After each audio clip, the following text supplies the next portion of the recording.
welcome to the Monday edition of the Todd Veinotte Show.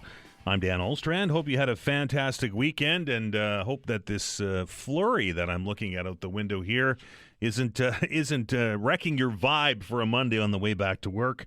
The good news is I think it's going to change over to rain, and I don't think we're going to see any accumulation, but I am looking at some of the flat roofs out over the north end, and I'm seeing white, and that's never a good thing, particularly in November, right?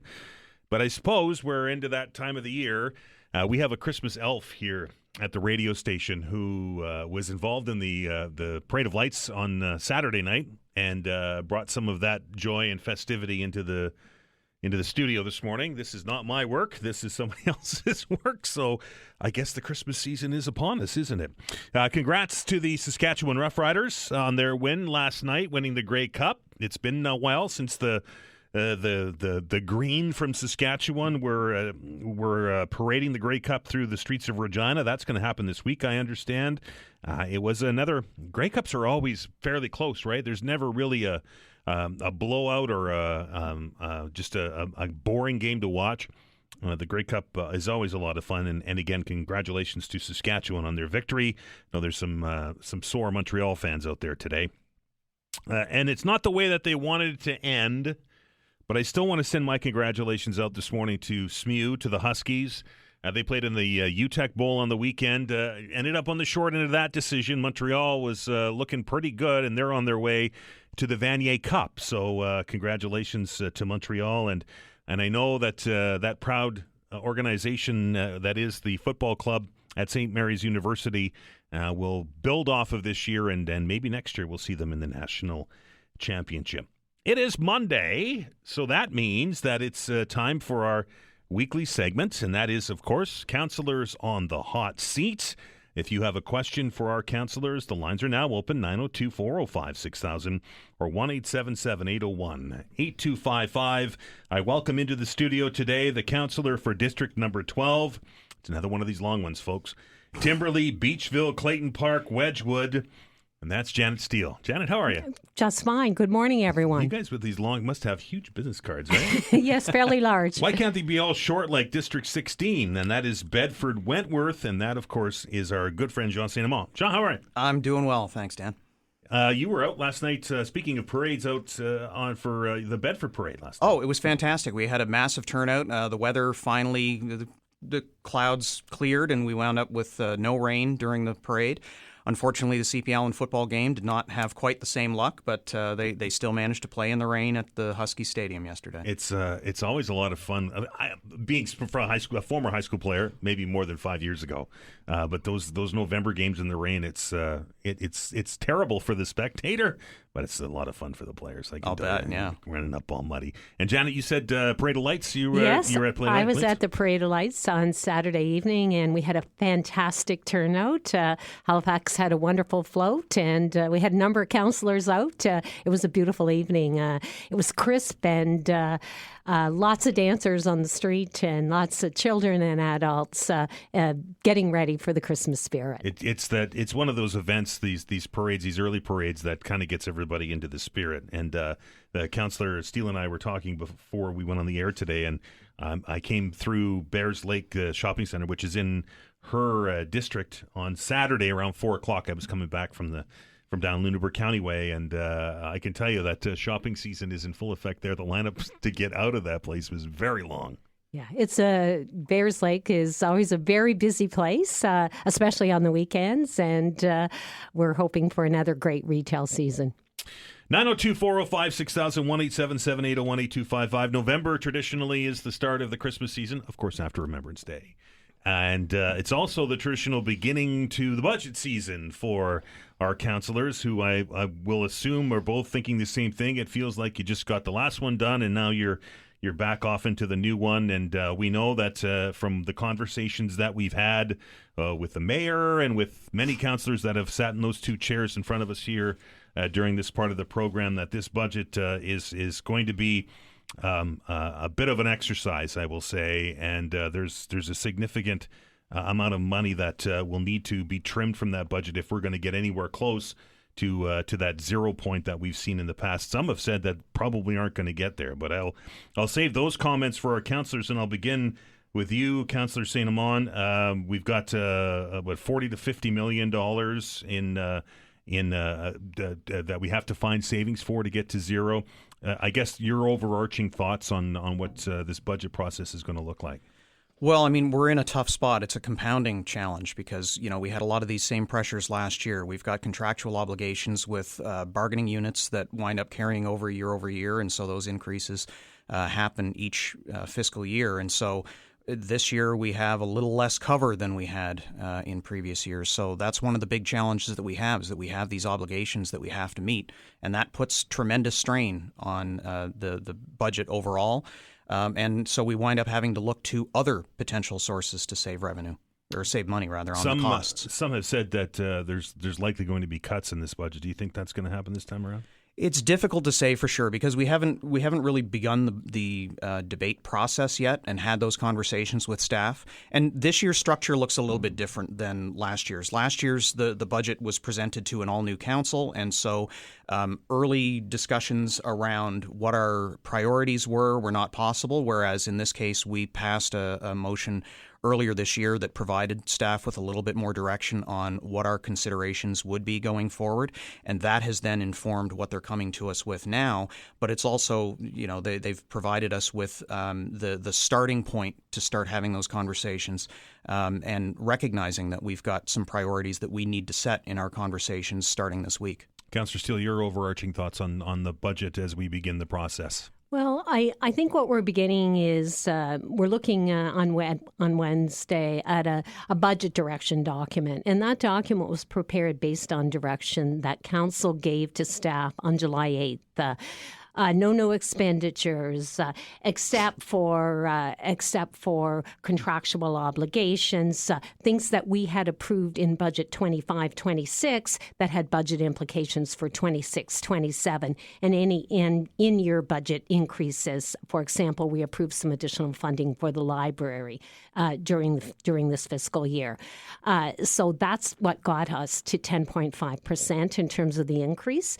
But we have to recognize last year we were able to come up with a flat tax rate because we used a $10 million reserve from the library.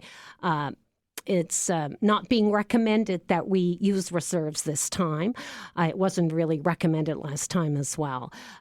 So what I want to hear from my residents on is, if you would like to see reductions, where would you like to see those reductions? One of the things that's referenced in the overall budget document is reduce green card, the weekly collection of green cards overall in summer of 2026. Now, I know I personally had some concerns expressed last year when we reduced the number of weekly collections. So starts to stink. It does start to stink, particularly in the more urban areas, and then in the more rural areas, you have concerns about wildlife coming to your green card as well. So it creates issues. But we need to decide. I also represent an area where we're looking for some infrastructure enhancements.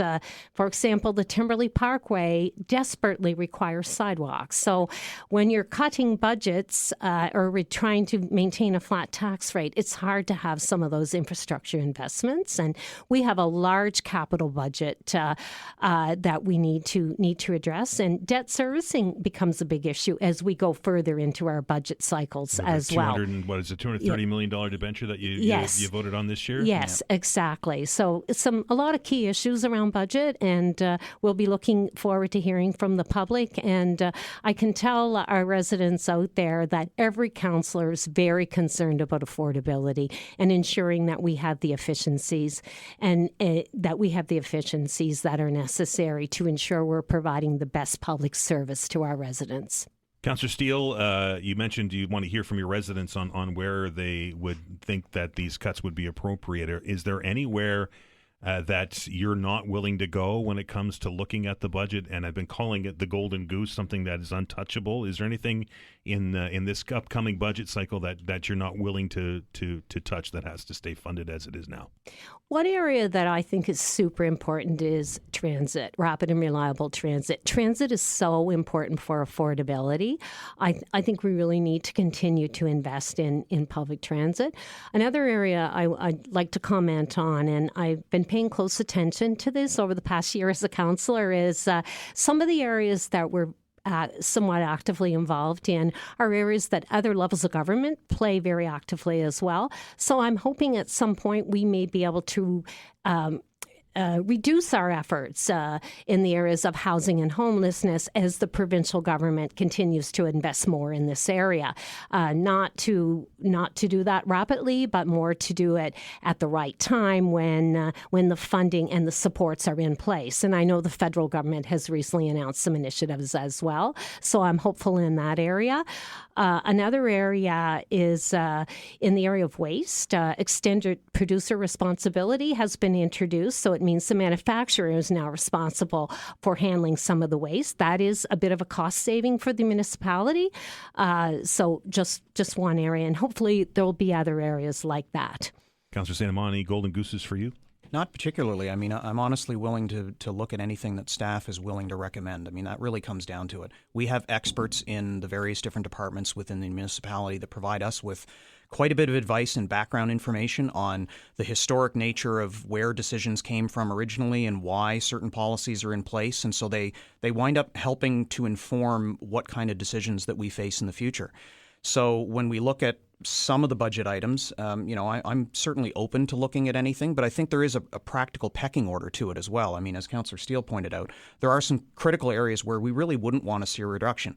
There are obvious ones, certainly, emergency services is one, but transit's a big one as well, because when we're talking to our residents and the feedback is this congestion is getting out of hand, well, one of the pressure relief valves that we have available to us is transit, and improvement specifically in transit helps deliver that over the long term.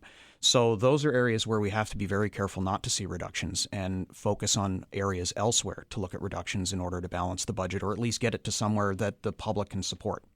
How about the often talked about Halifax program on this show? It's talked about a lot here, and it's 3% of the annual take-in goes to that to fund that program. Mm-hmm. And of course, a component of that is active transportation and I'll say the much maligned bike lanes. It's hard to extract Halifax from a variety of different policies across the municipality because it has a play into so many different areas of how the municipality delivers service. Certainly, there could be opportunities for improvements in efficiency and how that program is affecting the way that operations are rolled out. One of the things that I've asked for is some transparency within the Halifax report that comes to Council on how we prioritize the implementation of certain aspects of Halifax overall. And setting aside for the fact that there are some other orders of government that have a legislative block on our implementation of certain pieces of it, when we look at the things that we have the ability to implement ourselves, I want to better understand what the cost benefit is of implementing policy A versus policy B within a given business unit, so that we get the best bang for our buck, particularly when it's meant to deliver cost savings over time. Councillor Steele, Halifax and active transportation, are you willing to look at that? Active transportation, I think paths, trails, multi-use pathways are really important. Part of what we're doing in the city to make it a modern city. In terms of some of the environmental work, we need to continue to do that. Like Councillor St. Amand, I think we can always look at priorities and establish priorities. One of the areas that residents have been speaking to me about in terms of Halifax is perhaps doing more on rain barrels. There's a lot of discussion last summer with the drought. Maybe Halifax could be involved with a program to support rain barrels for residents, because I think many of us suffered with burnt lawns this summer because we were following in the area that I live in, the voluntary restriction, Halifax water restrictions. So Halifax is an important program. What's the right level of funding? I don't know. In terms of some of those things that you see on your tax bill, the one that I pay very close attention to is the mandatory education tax. Mm-hmm. That's a huge component, and it seems to increase fairly significantly every year. And just last year, in terms of the municipality, I think it was $211 million that HRM residents that we submitted to the province for our mandatory education tax. And we don't yet know what the increase will be this year. But when you look at your overall tax bill, it's super interesting to look on the side. You see your if you're within 1 kilometer of transit, you see your transit component, but you also see that mandatory education tax we collect on behalf of the province. 902-405-6000 or 1-877-801-8255. Councillors on the Hot Seat continues after our first break.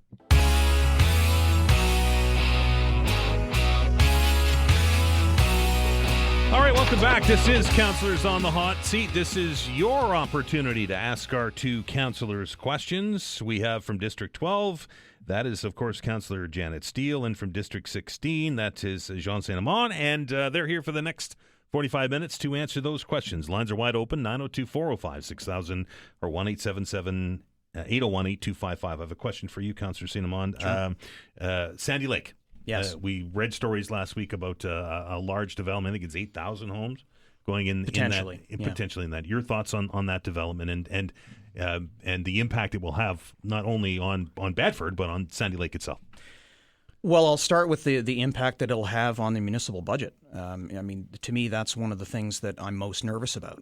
We've got considerable investments that wind up needing to be made in order to support a neighborhood of that size. Road, sidewalks. Lights. I mean, some of them are due to be upgraded anyway. It's not like we're not already experiencing challenges with Hammonds Plains and Larry Utek anyway. But, you know, if we, as that specific project goes forward, we wind up having to accelerate priority on the upgrades that are necessary in order to provide throughput on those main arteries. Just to be able to support the neighborhood being there. That's before we worry about all the wastewater and infrastructure that winds up having to be put in to support the neighborhood itself. That's certainly cost shared with the developer.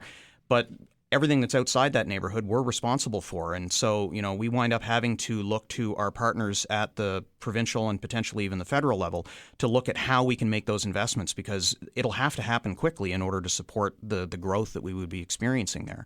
And that's even before we get into the conversation about some of the ecological concerns that have been raised by a number of community groups, the flooding concerns, which is an ongoing cost issue.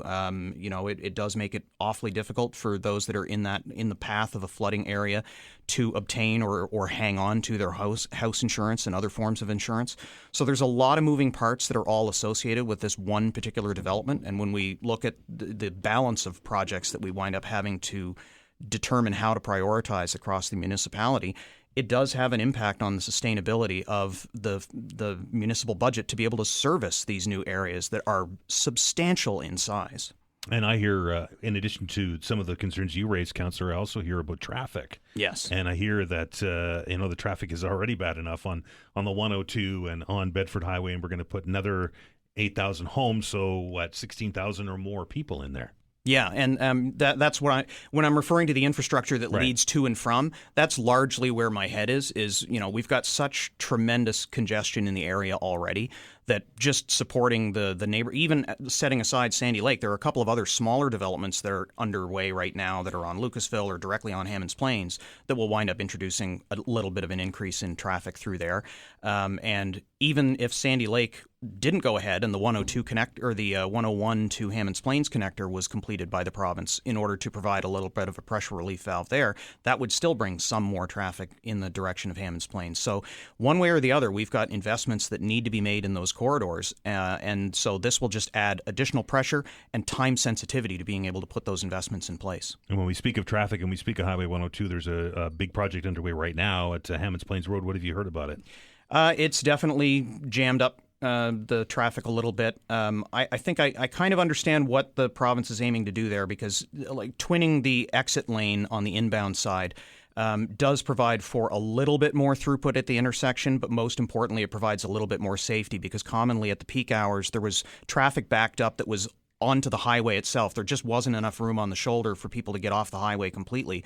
And unfortunately, as you're coming up over that hill, once you pass the firing range on the other end of Bedford, you wind up on top of that pile of traffic very, very quickly if you're coming up at highway speed. So That'll get some of the traffic off the road, but at the same time, they're already planning a massive infrastructure project for the 102 corridor from the other end of Bedford all the way in to Bayers Road. And so I'm curious to know how these two things play off of one another, whether this is truly temporary or whether it's somehow envisioned to be part of what the longer-term plan is. Have they given you a timeline when they expect this work to be done? 6 weeks from when it started was what was indicated as the timeline, assuming that everything falls into place the way that they're planning. 902-405-6000, 1-877-801-8255. Now your turn, Councillor Steele. Last time you were in here, we were talking about active transportation, and you had a survey out to the people living in the Parkland Drive area. I'm wondering where you're at with that, and what's the next steps for that link. Interesting you ask about that, Dan. We have not received the report back from the study.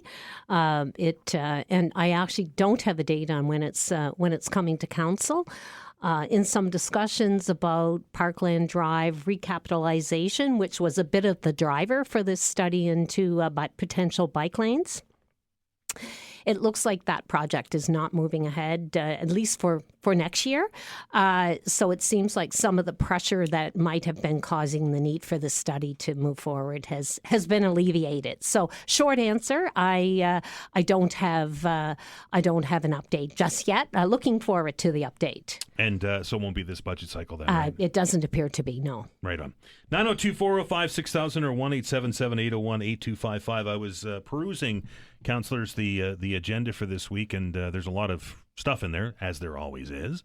One of the things that I came across and I was a little bit confused by was you're to look and debate user fees in HRM and go over to bring them into line. Maybe Councillor Steele, can you kind of clarify what this means? Are we going to charge one fee, or is it going to be one structure, or how does that work?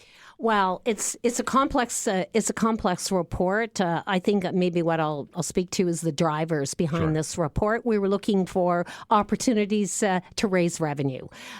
So some of the areas that we looked at, we felt there were some opportunities for revenue raising, and so we looked at the various groups of fees. We have a lot of different fees covering a lot of different groups, and our fee structure was not necessarily in line with other cities our size. So we felt there was an opportunity to increase the fees, which would, ultimately affect the tax rate once we're able to do a significant portion of that. Councillor Austin brought forward this motion, and essentially we're looking at a staff report. We do recognize that fees affect affordability. Well, that was my next question. Yes, right? When you hear raising fees, I can hear people already yes, go, what? We do recognize that fees affect affordability, and anything we do, there'd be, opportunities for residents to have input on the particular impacts on them. There's, it's always not in my backyard in terms of fee structure. We have a number of affordability programs, affordable access passes for recreation, for transit. There's a number of tax reduction mechanisms for people that have low income. So we were trying, this is a counterbalance to some of that work, I will say. Councillor St. Amand? Well, I think the reason that this was being looked at in the first place was just to provide a little bit of equity across the system and to proactively provide for mechanisms for us to raise revenue in order to offset some of the potential cost increases that we were looking at within our budget. So it was really just a matter of being forward-looking and trying to come up with other ways that we can try to balance the books with, user-based fees as opposed to something that is blanketly applied to the tax rate for everyone to pay. Well, the other thing on the motion that I read in the agenda is I think it's item B on it, and it's to instruct staff through the CAO to look for other opportunities to attach user fees. Are we going to see things that we've received for free in the past have a fee attached to them? Difficult to say whether we'll land there. It's really just a matter of what the recommendations are from staff. I mean, we know based on the feedback that we get from residents where their tolerances land. And so, when they come to us with all these various different recommendations, it won't necessarily be one entire package. We will wind up as a council debating what's appropriate, what's not, what's the feedback that we're receiving from residents. And some of that feedback has already been received. I mean, the municipality has gone out to the community with surveys in the past, specifically on this topic around user fees and a single pass fee for all recreation facilities. So they'll be able to fold that feedback into the assessment of what's an appropriate direction to take, and in their recommendations to us, that'll be reflected. And so we'll use that as the basis for our decision. We have to take a break for the news. Councillors on the Hot Seat continues on the other side. You're listening to the Todd Veinotte Show. I'm Dan Olstrand. We're back in minutes. All right, welcome back. Looks like the flurries are starting to taper off here in the north end of Halifax, but I can see across the harbor that they're still starting. So it's one of those Halifax weather events where it's not snowing, and then you look 3 blocks down the road and it's snowing. So just be careful out there if you're out driving around. Councillors on the Hot Seat continues. Councillor for District Number 12 is Janet Steele. District Number 16 is Councillor Jean St. Amand, and they're here to answer your questions. If you have a question for our councillors, lots of lines open, folks, if you want to get in and ask them. 902-405-6000 or 1-877-801-8255. We'll go to the phones and welcome Adam to the show. Adam, how are you? I'm doing well. How are you? Good. Your question, please. Excellent. I have a question and a comment for Councillor Steele. Question being, is there any talk about putting a set of lights at the Sobeys on the Parkway, the Timberlea Parkway? That intersection's pretty terrible, trying to get out of the mall area. And second, I guess it would be a comment. Halifax Transit must have changed their time point for the 123 and the 21. So when they're coming down the Bay Road and they're turning into Glengarry, on, I believe it would be James, they have a time point at that first intersection first bus stop on the hill going up to the school, and they literally park there and wait till it's time for them to leave. But you've got all the school buses that are trying to come up beside them as well, and everybody trying to get out of the subdivision. So having called 311 before and having worked at transit, I know that doesn't really do a whole lot. So I'm just wondering if you've heard any negative feedback on that as well. And I'll hang up and listen to the answer. Thanks for the call, Adam. I appreciate it. Have a great day.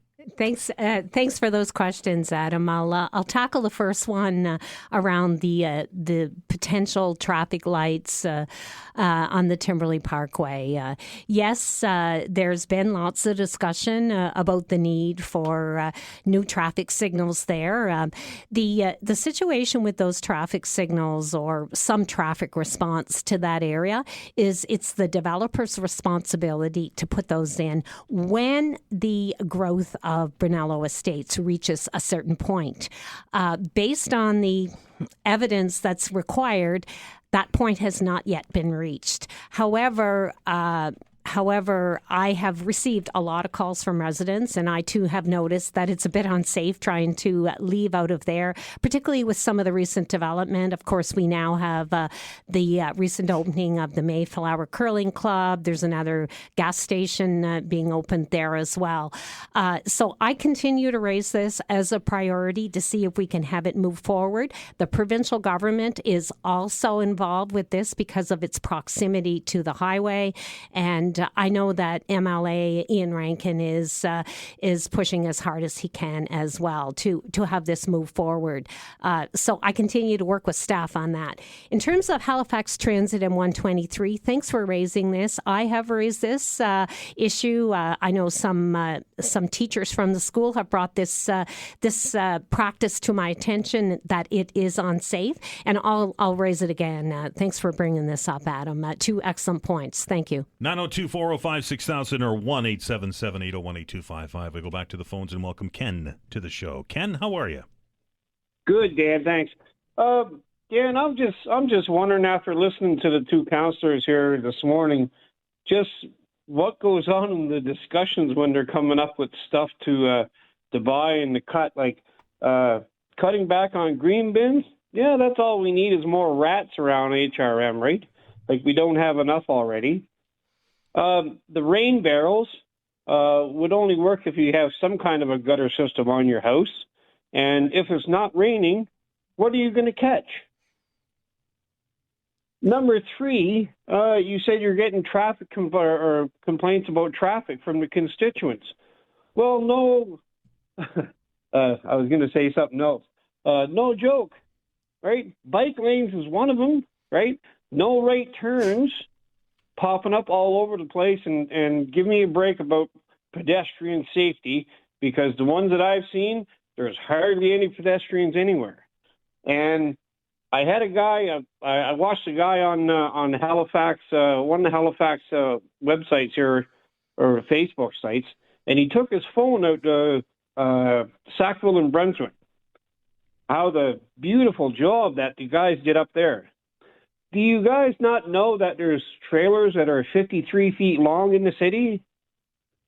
The buses would have a hard time, and they cut a lot harder, a lot easier than the trucks do. Even they would have a problem making a right-hand turn. But the same thing, no right-hand turn up there, so everything's going to be congested again. It's like, I'm thinking, maybe before your city engineer redesigns these roads, maybe you guys should go out for a ride in the trucks or even the buses sometime and see how they, not just sit in the seat, but see how they have to swing, because there should be one right next to the corner, and then the other turning lane so the trailer doesn't run over the car that stopped should be way back, right? It should be at least a car length from the other stopping lane. Go up and have a look at Brunswick and Sackville. Not even anywhere close. The only thing I can compare it to is Charlottetown, because Charlottetown gives about a foot. And it's crazy trying to drive around Charlottetown with a 53-foot trailer behind you. But it's like, you really, really have to look at the roads and say, yeah, we really messed up on this one. We're taking out lanes to put in bicycle lanes and no right turns, and we expected traffic to flow faster. I don't know where the common sense is on that one. All right, Ken, there's lots there. Let's let the councillors have a shot at it. Thanks for the call, sir. Hi, Ken. Just thanks for your comments on the green bin. Thanks for the comments. I think that's the kind of feedback we as councillors need to receive. On the rain barrels, yes, of course, they don't work very well. They wouldn't work very well if we didn't receive any rain, of course. In terms of the no right turns and safety, our traffic engineers have done the studies, done the traffic impact analysis, and come up with these as potential safety measures. I have received feedback from a number of residents that they feel that it delays traffic, but our traffic engineers, they've done the analysis, and this is what they've come up with. We continue to study these issues and study these concerns and respect the concerns that we hear from residents as well. The changes on Brunswick Street with the bike lanes and the issue with the trucks, I have heard about this, and I know that issue has been brought back to our traffic engineers by the councillor from the district. So that is being looked into. How it will be resolved, I can't tell you, but I'll pass it to Councillor St. Amand for his comments. Thanks, Janet. You can take over. I'm just going to go yes, thanks. Thank you very much for the rather meaty question there, Ken. I'll start where Councillor Steele left off. We don't look to micromanage our staff. We expect them to be the experts in their field. But we do work very closely with the community, and we provide them with the feedback that we're hearing anecdotally. So I do expect that there may be adjustments that are made at various different intersections around the municipality based on feedback that we're receiving. We're not so rigid to think that everything is done exactly right the first time. Best effort is made to ensure that it's as safe as humanly possible, and then we make adjustments that provide for better flow. So I do understand what Ken is bringing up there. I mean, I did see a social media post yesterday that made the rounds with us that had someone sort of walking through the intersection and pointing out the things that were done well, the things that need to be improved. And so we expect that our staff will take that feedback and be able to provide a constructive answer to those points. On the rain barrels, I have one. It's great. Even when it doesn't rain, a little bit of water winds up in there, just condensation on the roof at certain times of year, not so much in the summer, but as we get into the fall months, I wound up having some in my bin even before we started to get the rain that we've been getting over the last little while. And And, when I was looking to keep my front lawn alive, and I ignored my back lawn entirely, unfortunately, I didn't wind up having to mow over the course of most of the summer, but I was able to use the contents of my rain barrel to keep the front lawn looking nice, and I have a dehumidifier in the basement in order to keep things from growing mold, and so I commonly emptied that on my wife's flowers out front and in a couple of spots around the yard in order to keep things alive. So it really can make a difference, especially as we face these drought conditions, to not have to rely on the water coming from our water service. 902-405-6000, 1-877-801-8255. Back to the phones. We welcome Brian to the show. Brian, how are you? Good morning. How you doing? Good. Your question, please. Good. My question is exit 3 there. I was just wondering a suggestion here for traffic engineers. Exit 3 should remain like it is, but it should be only for traffic going to Bedford. And they should put a new exit in back further that's going directly to up Hammonds Plains Road. That way everybody can go down there. There's no congestion. All the trucks don't have a problem, nothing. And because when they do this modification is doing the exit 3 right now, it's going to be a bottleneck because you only have one lane going in, separating into two, one going to Bedford, one going to Hammonds Plains. So most people are going to Hammonds Plains. So the lineup is going to be long, and nobody's going to be able to get into the second lane going to Bedford. It's just my suggestion for safety that a new exit should be put back further to allow traffic to go right onto the Hammonds Plains Highway, and then there's 2 lanes down there after you go by the lights, so it shouldn't be a problem. I think the traffic engineers should look at that. That's my comment. I'll hang up and listen. Okay, thank you very much. Appreciate it, Brian. Thank you. Thanks, Brian. First, very well done. You clearly demonstrated that you know the intersection like the back of your hand. I agree with you entirely. I think ultimately that will be part of the recommendation that will come back in the 102 corridor study coming from the province. I think the reason that they're not willing to pull the trigger on doing something like that preemptively is because there will be such a significant infrastructure investment along the entire corridor, and they'd wind up wiping out whatever they were to do if they were to do something like that now. This solution here is a short-term Band-Aid solution to provide public safety and a little bit of a pressure relief valve on traffic, but I don't believe that's fundamentally what it's for. I think it's more about the safety issue with people being backed up onto the highway. 902-405-6000, 1-877-801-8255. We're going to take a break. Councillors on the Hot Seat continues. You're listening to the Todd Veinotte Show. I'm Dan Alstrand. See you in a minute.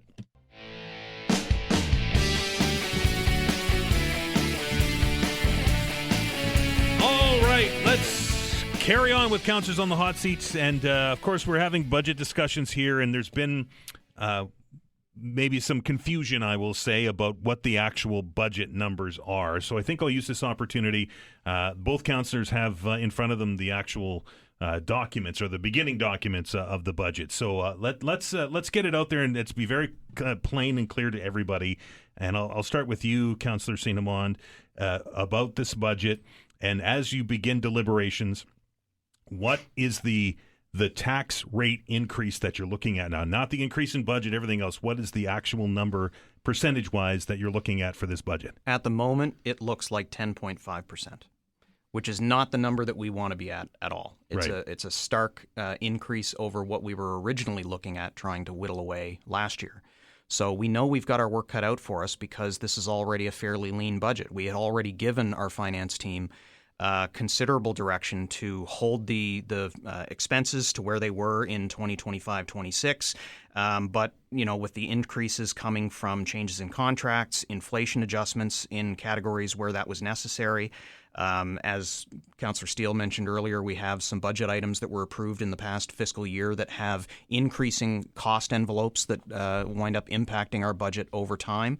And the mandatory provincial contributions go up pretty much without fail every year, and they're projected to go up by 9%. And that is 31% of the average tax bill. So, Councillor Steele, just to be extra clear, extra crystal clear, this isn't a 10.5% or 10.8% increase in the budget ask. This is what, if we didn't have a budget deliberation when you guys start on Wednesday or wherever it starts, this would be what you would need to not carry a deficit, 10.5%. Yes, and maybe to put it in numbers around the single-family household. Sure. So last year with our flat tax rate of 4 point something, the average single-family home property tax went up by $117. This would look at an increase of between $270 to $280. So it's a fairly significant increase. Now, last year we were able to hold the tax rate flat because we used a $10 million reserve.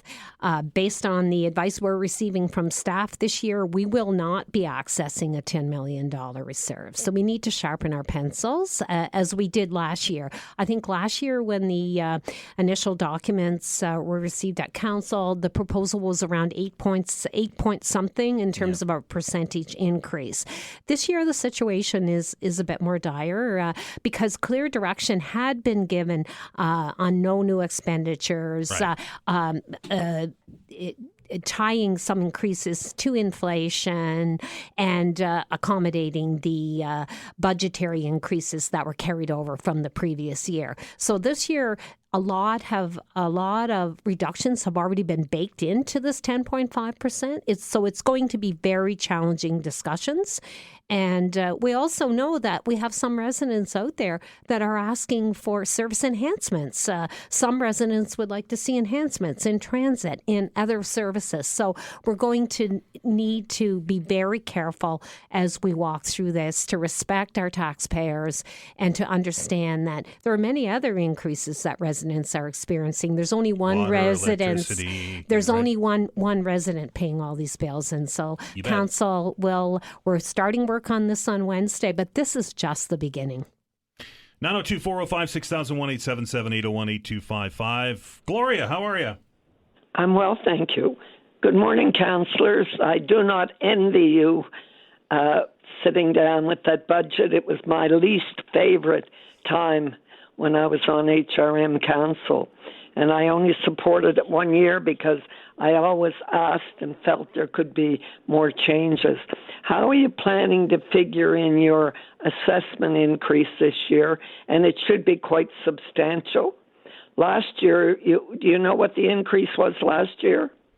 I don't remember what the percentage change was. No, but do you know what the figures were? Not off the top of my head, no. $13.5 billion. And you should, based on all the cranes in the air, you should have a substantial increase again this year. How are you planning to factor that in? So in terms of the budget direction document that we received from staff, Gloria, they haven't baked that in yet. They don't expect to have those numbers until January. And once they receive them, they will. Get them, excuse me, Janet, you get them the end of December. That's when the roll is filed. Okay. Well, they told us they'd share them with Council in January. So, yes. Of course, that's not the final figure because you have appeals. Yes, exactly. Right. Lots of appeals, of course. Yes. Well, they'll give you a figure of what they expect to lose, usually around 5%. But it's up to the HRM real estate department to check all the big assessments to feel if they're in line. And if they're not, they should appeal them. That's fair. Yeah. Gloria, you've been an experienced politician for many years. Do you have advice for us in terms of areas that we should be looking at in terms of budget? Well, my advice, Janet, is that you have to look at everything. There is nothing that you don't look at in this budget. If you're being fair to the taxpayers and what they expect you to look at, it's not what staff expects and what you expect, it's what the taxpayers expect.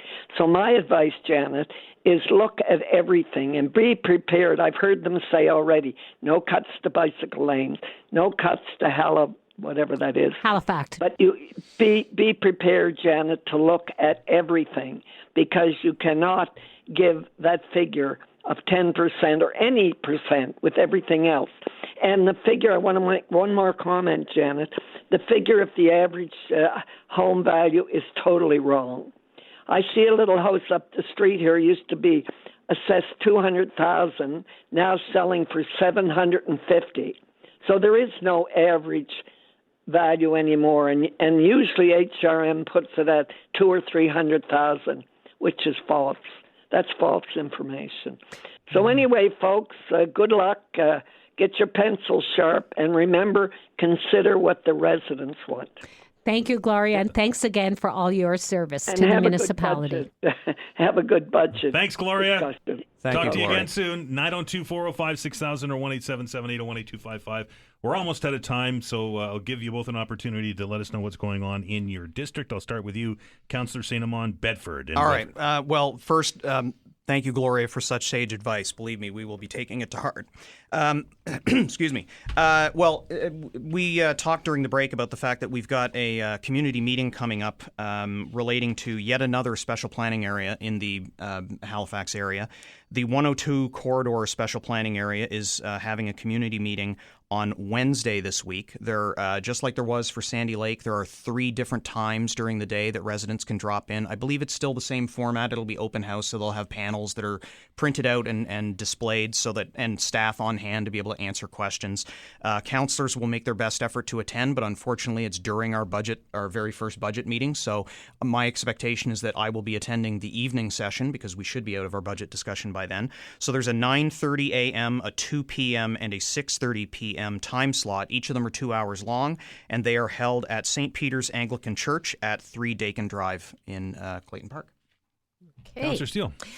Thank you. I was going to mention the special planning area. And this has to do with a road that could go through there, correct? Well, an entire neighborhood. It's an entire neighborhood. Right. And that's right on the border of the Blue Mountain Birch Yes, Cove it Park. is. It is. So we expect to hear from Friends of Blue Mountain Birch Cove Lakes at this event. The other thing that I guess a hot item that's taking place in Clayton Park West recently is the construction of the new junior high school has begun. And so the work started as a bit of a surprise to the community, despite, there had been consultation and things years ago, but the work started on Thanksgiving. It's the provincial government that's leading this exercise. And I will tell residents, there is a school steering committee. HRM is not directly involved. However, as councillor, I monitor this pretty closely and am trying to work with residents to ensure their concerns are being passed along. That's one of the key issues. There's another school being proposed for Timberlea, but that's the school steering committee has not been officially struck yet. And we are out of time. Councillor Steele, I appreciate yours. Councillor St. Amand, always a pleasure. Thanks, Dan. 902-405-6000, 1-877-801-8255. We're going to stop for the news. The open hour continues on the other side. We'll see you after the update.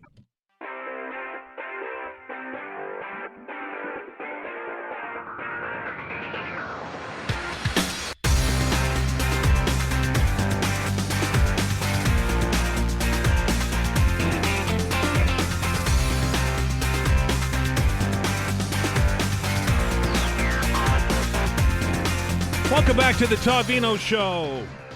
I'm Dan Alstrand. Hope you're having a fantastic Monday as we roll off the beginning of the work week. And I'm looking out the window and I'm still seeing flakes falling. And it looks like it's maybe lightening up a little bit, but it's going to be one of those wet days all the way around. This is the open hour. This is your chance to talk about whatever it is that's on your mind, maybe something that you picked up on the Councillors on the Hot Seat segment, and I know that the budget has been a topic of discussion here for many weeks now, and the numbers are out, folks. We know where the starting point is at. 10.5% is the starting point for the budget this year. Apparently, it's an $88.9 million increase. So 10.5% on the average, which Gloria is correct. I don't know a home that's set at $275,000 anymore, but this is the numbers that we have, so you can figure it out to your own likelihood that we're looking at a $270 increase. And I'm putting quotes around this for the average family home. Now, some of you have questioned the numbers in the past, but don't take it from me. Here's the story in the Chronicle Herald. Even with the direction, to hold spending flat, it looking like an $88.9 million increase to Halifax municipality's next budget, when city staff are projecting a 10.5% increase to property tax bills. Halifax's previous budget landed in at $1.33 billion. Direction for the 25 to 27 budget was released on Friday ahead of a meeting at City Hall this week. Staff explained they were told earlier this year to hold spending only for unavoidable increases like inflation, contractual obligations, and mandatory provincial contributions. Forecasted tax bill increase comes in higher at the top of the budget season. That's not anything new, is it? We've seen this. We've listened to this song before. And Council will spend months now going through each department's books before making a final vote on the budgets in April. Last budget, the average residential and commercial property tax bill went up by 5.2%, which means the average single-family home increased by $117. This time around, $270. That's a big increase. And I'm curious to what your thoughts are. 902-405-6000-1-877-801-8255. Let's head to the phones, and we'll start with David. David, how are you? Hi, Dan. Yeah, one of the things the councillor said that caught my attention was rain barrels. And yeah, from my experience, they're tremendously useful and effective. If you just do the math, a 30-meter by 30-meter section of parking lot with 10 millimeters of rain will produce about 9 cubic meters of rainwater runoff, and that's equivalent to 9,000 liters. So, obviously you get 20, 30, 40 or more. That's it's a considerable amount of rainfall. And that's just accumulated rain too, not per hour averages, but 10 millimeters total. But one of my neighbors, he basically has 6 garbage cans, and they're just linked together by piping, and he didn't need to use any city water over the summer to water his vegetable garden, tomatoes and peas and stuff like that. Myself, we don't have gutters, but we just have a spot in the roof where the rain happens to sort of run off more. Yeah. And within a light drizzle, I can fill a 200-liter barrel in literally 40 minutes. But you just also have to imagine, though, the tremendous waste of using treated, clean drinking water just to water lawns, gardens, and even flush toilets as well too. But I also just want to point out what a source of energy this rainwater is in and of itself. So in the winter, you'll have the typical pattern. It'll be -10 in January. You'll get a warm sort of rain front come in. The temperature will rise to 10 degrees Celsius, and we'll get a huge jump of rain. So basically, and then the next day, the temperature will drop back down to -10. So you basically have, thousands of liters of water, say, off of your own home roof, that's at 10 degrees Celsius, where the outside average air temperature is -10. So, things for water source heat pumps. And that for, heating buildings is a tremendous sort of benefit. So rather than just sort of, directing this rainwater into gutters and getting rid of it, we should really sort of consider retaining walls and open air streams and stuff like that, where we can use it exactly for those purposes, accumulate the rainwater. And then, maybe some of these large buildings, they can use their heat pumps to either draw heat from that in the winter or, reject the heat to it when they cool their buildings in the summer as well, too. And because it's just so much more efficient water conducting heat. Do you leave your barrel out in the wintertime? No, I take it in right now. I usually take it. Yeah, and the one thing is too, there is maintenance involved. You can have screens and stuff from stopping, leaves and stuff falling in, but you're going to get dust from the air, and then you're going to get bugs are going to lay, things. So we've been doing it for every building used to have a rain barrel back, 100 years ago, or at least if you lived in a rural area for sure. So there definitely are ways of dealing with it, cleaning and stuff like that. But no, for that reason I don't, just because you just get a lot of mildew and whatever, and I have the opportunity to bring it in. So that's that. But I think it's it's pretty inexpensive and could provide a lot of benefit. And we just have all this water, why let it go to waste if we can get something from it? So appreciate it, David. Right on. Thanks, Dan. Take care. 902-405-6000, 1-877-801-8255. I am not a homeowner in HRM, so if this is already happening or has happened and it was a failure or what, I do apologize, because I wouldn't be able to do it. But in a previous incarnation of my life, we were afforded composting barrels too. They're in big plastic black, I think they were, and you could compost your own compost. So that might eliminate the issue that Councillor Steele brought up, and I will agree with what our caller said about leaving a green bin in the backyard for a couple of weeks. That will certainly turn into a foul mess in the August and September heat and in July. But we had a barrel in my backyard for many years. And you made your own compost, and then we spread it over the garden and did all that stuff. And if the program exists already, I apologize. I'm just not a homeowner here, so I wouldn't have access to that. But might be, if we're thinking outside the box, might be something to think about. 902-405-6000, 1-877-801-8255. To the phones, we welcome Greg to the show. Greg, how are you? Hi, Dan. How are you? Good. How are you? Good. I'm sending good thoughts to Todd, by the way. And we appreciate that. Yeah, and I'd like to talk about this tree going to Boston. The tradition started in 1918. Yep. And then it lapsed till 1971. That's when they started it up again. Okay. I would like to, you know what a tree does? It takes carbon dioxide out of the air, correct? Sure, absolutely. Yeah. So we're cutting down beautiful trees in our province. We're putting them on a truck where they brought it through the parade, which was excellent, by the way. Well done. And now they're driving it to Boston. Can you imagine the carbon footprint from that? And not just that alone, I would like to know the entourage that is going to follow that down to Boston, the amount of money that's going to be spent by us, taxpayers, to send people to go party. And like I said, why don't we send them a fully adult tree planted in Boston, a gift from Nova Scotia for their thanks, and they did a lot of good work. As you probably know, I've read quite a bit about the explosion, and thank God they helped us. This is getting crazy. They're telling me I can't drive my truck down the road because I'm destroying the... Think of the plane. Think of that truck taking that tree down there every year.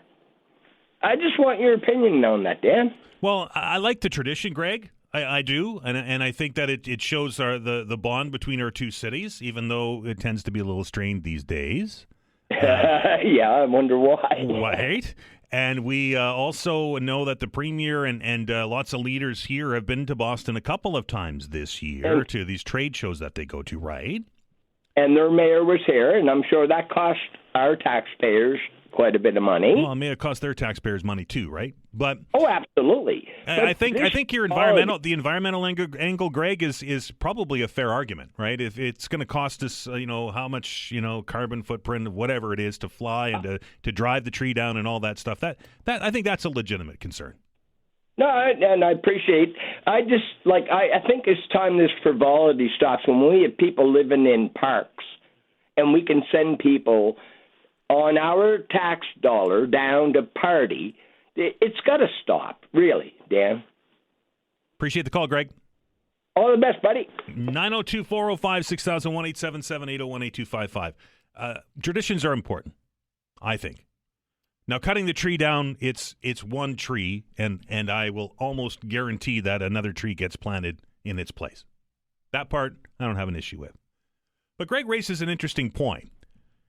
Even if we take the transportation of the tree out of the equation, the entourage of people that go down there, I get it. It's about, waving the flag and pressing the flesh and all of the analogies that we use with these events.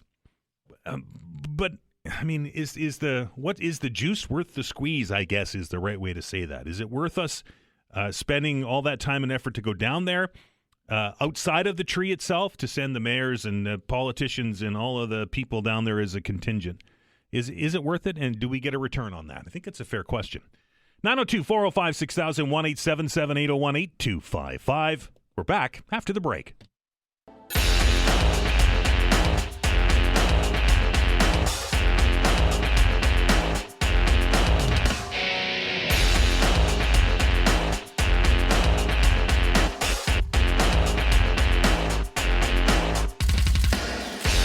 Welcome back. It's the midweek meltdown midweek meltdown. How about the Manic Monday open hour? I wish it was midweek, but it's not. It's only Monday, Dan. It's already been one of those days, hasn't it? 902-405-6000 or 1-877-801-8255. Lots of lines open, folks. If you want to get on, you don't have to talk about the budget or whatever you. This is the beauty of it. You can talk about whatever's on your mind. This is a golden opportunity to get your thoughts out there. 902-405-6000, 1-877-801-8255. Let's welcome Cameron to the show. Cameron, how are you? Hey, Dan. Good. How are you? Good. What's on your mind? I was just overhearing about the comment about the tree that I think it was the last caller had. Sure. And I just wanted to say that I think that us sending a tree down to Boston every year is a good thing, and I don't think that it should ever stop. I mean, they helped us in a pretty, important time where we needed help, and I think it's a small contribute that we should show every year, and I think that we need to do more stuff like that so that there's a little bit more positivity going around instead of, all the negativity that's been going on. Right, absolutely. It's been a tense year, hasn't it? It really has, yeah. Cameron, I appreciate the call. All right, thank you. Have a good one. 902-405-6000, 1-877-801-8255. Like I said earlier, I like tradition, and it is tradition to send that tree down. Apparently, somebody called up and said it was 76, I think was the year when it was restarted again, which is almost 50 years ago. And I know, right? And trust me, I'm born in the 70s. I know. But it's very interesting that what it has turned into, right? And we're in tough economic times, folks. I don't think there's any doubt, right? The provincial deficit is astronomical, and it doesn't look like there's any end to that. We know the city budget's in a mess with 10.5% increase that they're starting to work with when they begin the deliberations on Wednesday. We need to focus on the things that we need, not the niceties, right? I think we can all agree on that. For instance, there's an item that is before Council at their meeting tomorrow. It's I think Councillor White is the person that's put the motion or going to put the motion on the floor, asking for a public education campaign for road safety. What that looks like, I don't know. If it's ads, if it's billboards, whatever. And I understand the need for it, and I understand that when times are good, educating the public, and if it prevents a death, then it's worth the money spent, right? But when we're in a situation like we're in now, and the average homeowner is looking at least $270 more in property tax this year, and we're looking to increase user fees on things that perhaps we haven't paid for before, or perhaps things like ball diamonds and hockey ice and that kind of thing. And we're going to go and spend money on an advertising campaign telling us to be safe on the road. I understand road safety is a serious issue, but folks, we need to really drill down into what we need for this city to run. Because if we don't, my dollar's getting stretched pretty thin. Holy smokes, we're looking at that increase in property tax, which I'm a renter, but that's still going to get passed on to me. And then we're looking at the water increase, 36% in Halifax Water? And then we're looking at 2 increases at Nova Scotia Power. It just seems that every time I open the paper, or I turn the computer on to read the news, or I listen to our station here, and it just seems like somebody else is asking for more money from me. And there's just not that much left in the cookie jar.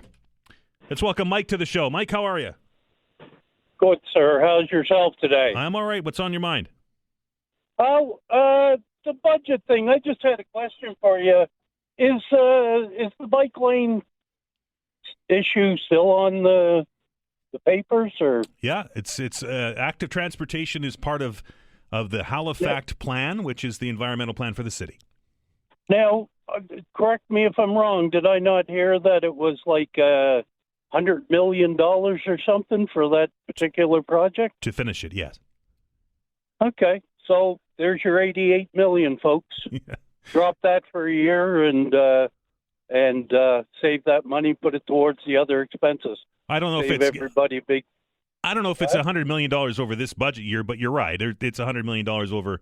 It's $100 million we have to spend. I get where you're going. Yeah. I mean, it seems to make sense, but I don't know. Then again, making sense in government's another thing. It's a contradiction of terms most days, yes. Yeah, military intelligence. Got it. Anyway, what was I going to say? I'm hearing a lot of in media coverage saying that, oh my God, I hope we accept this budget so that we don't have to go to an election. Are you talking about the federal budget? Yeah. Yep. I personally have absolutely no problem going for a 15-minute stop to put in an X on a piece of paper to get rid of these liberals because... But, Mike, we've tried 3 or 4 times already, and it hasn't been successful. What's the chances of it happening this time? And that baffles my brain anyway, buddy. The direction, Kearney, Brookfield, his own personal agenda, this whole thing that seems to be heading towards global whatever.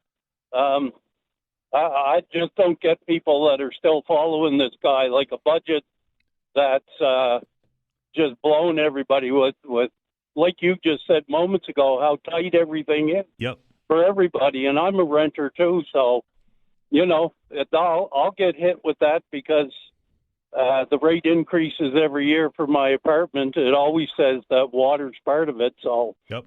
I don't know if they ever remove that cap. I hate to see what's going to happen to guys like us, Dan, that are renting. It is scary times. Because it's liable to jump a scary amount. I hear you. Mike, I'm up against the break. Appreciate it, sir. No problem, bud. Have a good day. 902-405-6000 or 1-877-801-8255. I can tell you, and he'll never admit it, but I think even Pierre Poilievre doesn't want to have an election right now. I think that the polling numbers aren't set in the right place, and I think that obviously he'll fight one if it's thrust upon him. But I would be absolutely shocked if the budget fails today. Back after the news.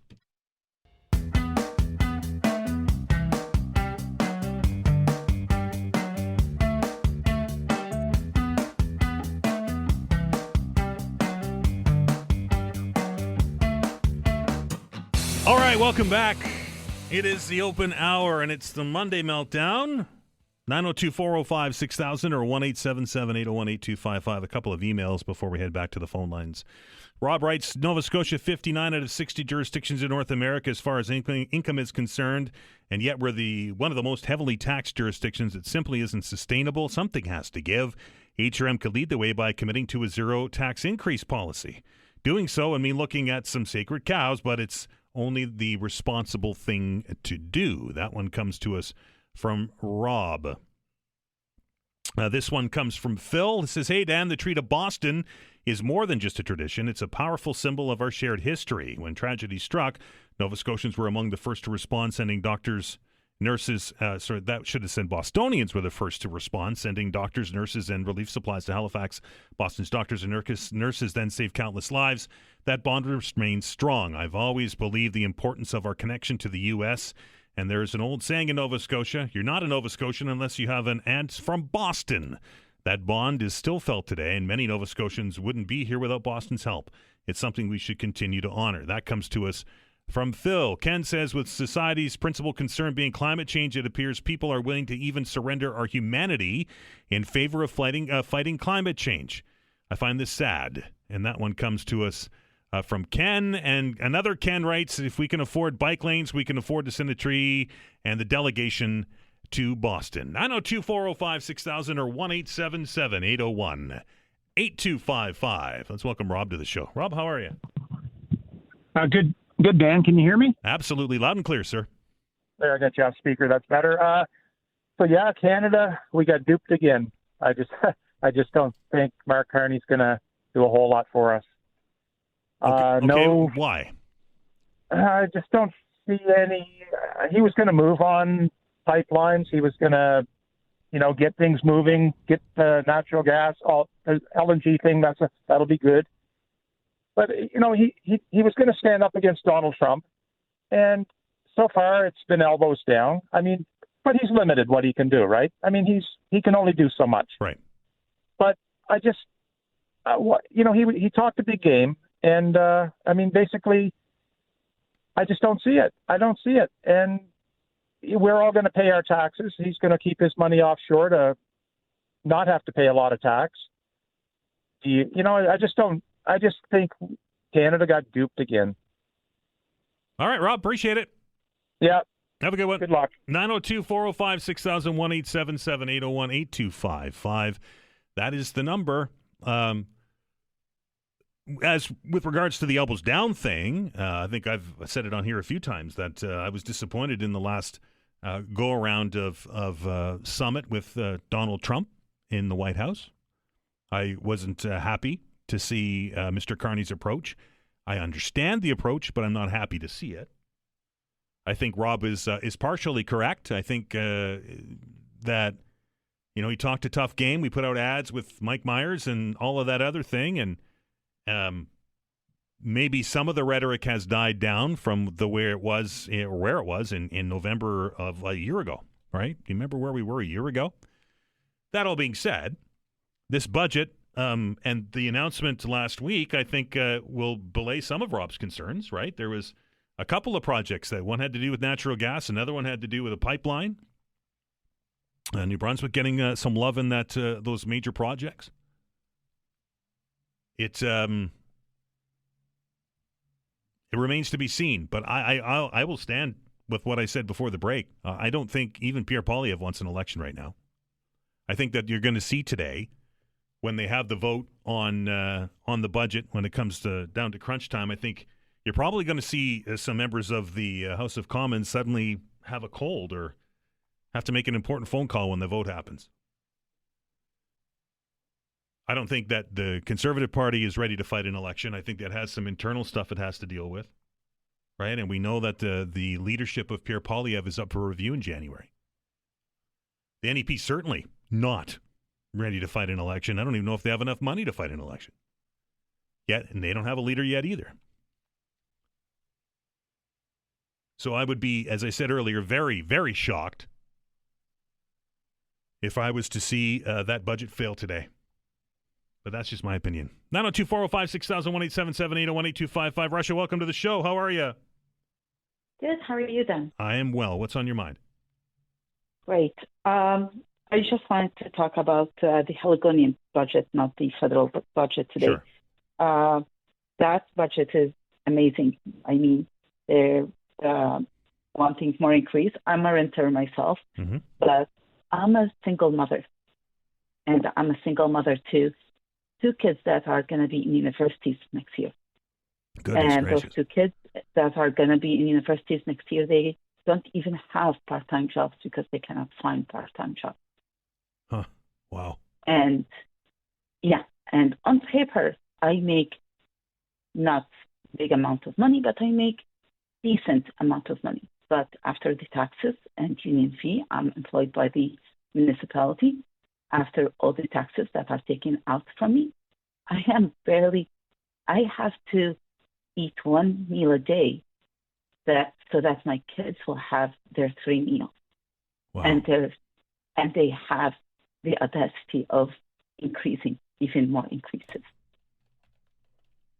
Yeah, I've often said, and I appreciate you sharing with us today. I've often said I don't know how single parents at all are able to function in HRM today with the cost of everything. No, and it's not only the municipal budget and the municipal taxes or the provincial taxes. Even the federal government does not care about single parents, because when two people are separated and comes down to paying, let's say, something as fundamental as child tax support or child support. The federal government here in our lovely city, they deemed on the father, only $39 a month. Imagine that. $39 a month that I get for having my kids full time. And, The $39 does not even feed them a glass of water a day. $39 a month. That means $19.50 per child to live off of. Wow. So no one cares. They don't care. Russia, I appreciate your time. Thank you.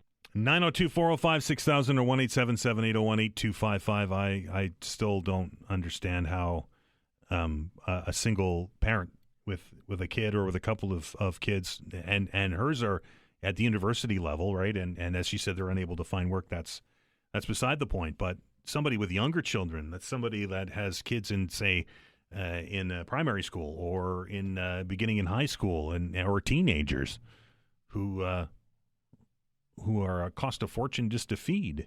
How do you do it? Wow. 902-405-6000, 1-877-801-8255. Let's welcome Carolyn to the show. Carolyn, how are you? Good morning, Dan. I'm pretty good. How are you? I am well. What's on your mind? That's good. First of all, my heart goes out to the previous caller. I agree with you. I don't know how people are doing it these days. It's heartbreaking, and I wish her and everybody else, all the best. Okay, this is the first time we've chatted. I've called Todd a couple of times, and I sure hope he's doing well. Yeah, it's been a while since I've heard his voice, but I like your voice too, so it's all good. You're doing well. I appreciate that. You're welcome. I have a bit of sort of positive news. There was a big rally held on Saturday on the Halifax Common, organized by the Indigenous community. It was the shoulder-to-shoulder rally, wasn't it? Yeah, I was there, and there was a lot of anger there, Dan, but there was also a lot of positivity.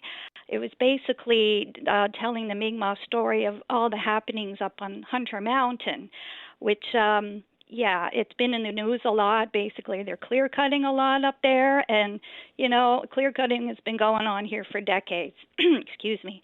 And a lot of us have been protesting against it and a lot of other issues. So this basically, created a boiling point, I think. So a lot of people were there addressing their various issues. And there's a lot, because honestly, it seems like this government, provincial government, is attacking the environment at all stages, all levels. Like those of us who have been looking at these issues for a while, we just can't believe it. I mean, lifting the moratorium on uranium and fracking and doing away with the Coastal Protection Act and, of course, clear-cutting. And that was a boiling point, so it was really good for all of us to come together. And I've been at a lot of these rallies, and it seems like they kind of died, but I feel like a real movement was started there. So I came away feeling very positive.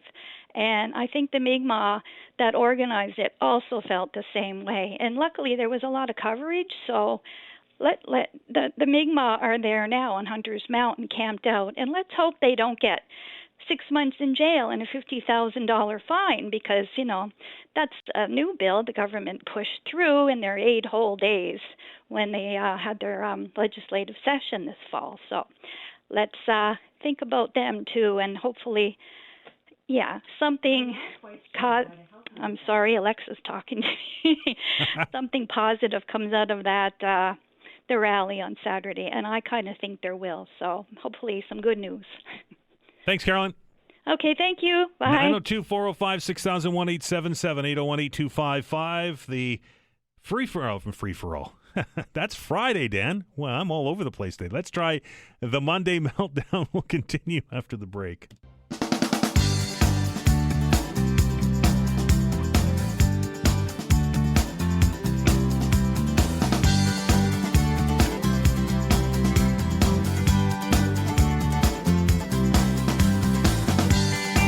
All right, welcome back. The open hour continues right up to the top of the clock. 902-405-6000 or 1-877-801-8255. A couple of lines open if you'd like to get on. A good opportunity. Again, those numbers are 902-405-6000 or 1-877-801-8255. Let's welcome Paul to the show. Paul, how are you?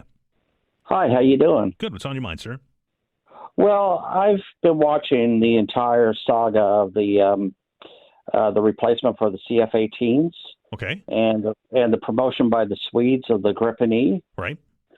And basically, they're putting out some falsehoods like there could be 10,000 jobs for Canada to be building these planes. But meanwhile, in Brazil, there's 200 jobs to put together Gripens, and that's according to Saab's own website. Okay.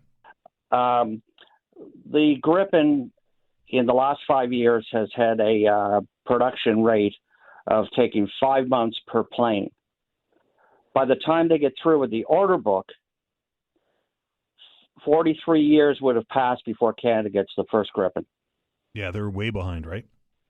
Oh, they're way behind. And the thing is that, you know what, it's absolutely ridiculous to, and even the CEO of Bombardier, Eric Martel, has expressed worry and concern that there's going to be a backlash from the Trump administration for purchasing those jets. What would the backlash be? Well, Bombardier sells to three of the 5 arms of the Pentagon. Okay. Business jets that are militarized. Each one of the F-35s brings to Canada $3.2 million per plane. That's over $4 billion so far, and it's probably going to be about another $8 billion. How does it bring? Please forgive me. I sound like I'm dumb, but I really don't understand this. Okay. How does it bring? How does it when we purchase the plane? Does it bring money to Canada? No. What happens is that every plane produced, as far as an F-35, has $3.2 million worth of Canadian contractor parts inside. So there's Canadian parts in it. Okay, I understand now. Got it. Like down in Lunenburg, there's a 175,000 square foot high-paying job company. I believe it's called Stellus. Okay. And they provide parts to the F-35. Those jobs are going to be gone because Trump will just say, look, you have 1 year to move to the United States to retain your contract. It's very, very simple. We'll have a brain drain as big as the Avro Arrow in this country if we take those jets. And those jets have a history of, basically they don't have a tail hook, for example.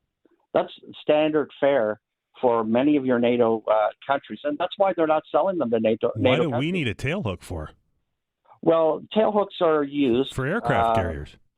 Well, yes. I don't think we have one, do we? Oh, every we don't have an aircraft carrier, but every plane, since fighter plane, as far as the Canadian Air Force, has had a tail hook, even if it's land based. It's for emergency landings. If you have systems disabled on a landing, that they can stretch out arresting wires. It's pretty standard in NATO. All right, didn't know that. I thought they were basically just for your aircraft carriers. Well, the conventional wisdom is that it's that, but I mean, Turkey just bought 20 Eurofighters. Mm-hmm. Well, the Eurofighters have standard equipment, tail hooks on them, and the Swedes couldn't interest Turkey in buying 20 fighter jets. Is it possible? Is it possible, Paul, that the Canadian factory, or wherever this new factory is, that the king and the queen of Sweden are here to talk about this week, could be much larger than the Brazilian facility? Well, the ironic thing is that it'd have to be awfully big because Embraer, who makes or sub to do Gripens in Brazil, they produce more planes than Bombardier every year. Yeah, but they would also. Their space would be limited then, wouldn't it? If they're producing commercial jets and military jets. They would be, but the thing is that they're scheduled to build 15, and this is according to Saab's own website. Okay, I've gotten it from. They're scheduled to build 15 Gripens out of their order of 38 for the Brazilian Air Force, essentially from scratch, like what they're doing in Sweden. Paul, what's the cost comparison? Is one cheaper than the other? The cheaper plane, believe it or not, is actually the F-35 at $82 million. Okay. The Gripen is $85 million, and they're talking about trying to avoid the wrath of Trump in regards to the licensing of the GE engine and go with Rolls-Royce. Would there be would there be a tariff on that? Well, yeah, I don't think so. But I mean, what happens as far as the delivery of Gripens? I'll bet you there's a tariff on the parts that they're using. Well, there could be, but you know what? Usually, in regards to military and government, I'm highly doubtful that the Department of Commerce in the United States is charging the Pentagon a tariff for parts that are coming from all over the world for the F-35, or for that matter, for Gripens, going to be assembled in Sweden, which is what's going on now. They ship these planes by freighter to Brazil, whereas the F-35, they go in a fleet of 4 across the Atlantic to be delivered to the European partners. There's an assembly line in Brazil, or not Brazil, I mean Italy, and also one in Japan. And F-35s, there are 16 put out every month. Every month. I don't see any here yet, though. There aren't any because we're in line, and basically 226, we will be getting the first of those. And it'll be a flight of 4. It'll come from Arizona, and then we'll be receiving ours in the next couple of years. But with the Gripen, I mean, they've got an order book of 105. Yeah. That's why they're building the new factory, right? Because they're so far behind. Well, they're so far behind, but also the thing is that I question that it's listed that there are 8,000 people in the Swedish factory that makes Gripens, and yet they only put one out every 5 months. That's kind of suspect. Right. I mean. Anyway, Paul, up against the break. Appreciate you for the education. Okay, thanks. Bye-bye. Last word today goes to Rick. Rick, how are you? Hey, good, Dan. Just one quick thing on the subject of planes and geopolitical analysis. I don't even know what we need planes for now. Certainly it's not to protect us from the Russians. They're not going to fly over the North Pole like we were worried about during the Cold War. The Russians are a land-based... Rick, I don't mean to cut you off, but the federal government is spending an awful lot of money building military infrastructure in the Arctic, so I think the Russian threat's still real. That's different. That's different. That's not airplanes. Okay. The Russians are not going to do that. They have enough Arctic for them and 2 other countries. Okay, they have more Arctic than we do. They have Siberia. So anyway, the point I'm trying to make is the Russians are a land power. They're not an air and naval power. Whereas the United States is not a land power. That means they have no real army like the Russians do. The Russians are basically a defensive. I'll disagree with that. Well, no, that's okay. You can disagree with it all you want. Sure. Okay? That's I mean, anyway. Thanks a lot. Bye-bye. Bye. American military is, it's like, what, the second or the third largest military in the world now, is it not? They have an awful lot of Army guys and Navy guys. Or I shouldn't say that. Army people and Air Force people and Navy people. Sorry, Rick, I'm going to disagree with you on that one. Thank you to everybody who picked up the phone, dialed the numbers, and joined the conversation. I truly appreciate it. We're going to stop. We're going to take a break. On the other side of it, we're going to get an update on the ongoing labor situation at a couple of schools here in HRM. SMU with a tentative deal. What's up at the Mount? The president of CUPE, Local 3912. That's Lauren McKenzie. After the break.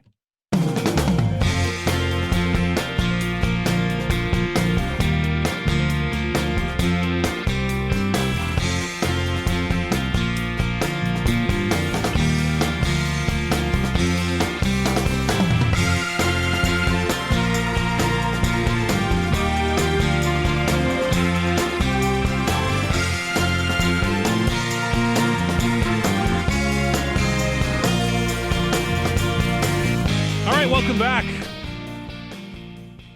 Happy afternoon. It's Monday, and it was still snowing.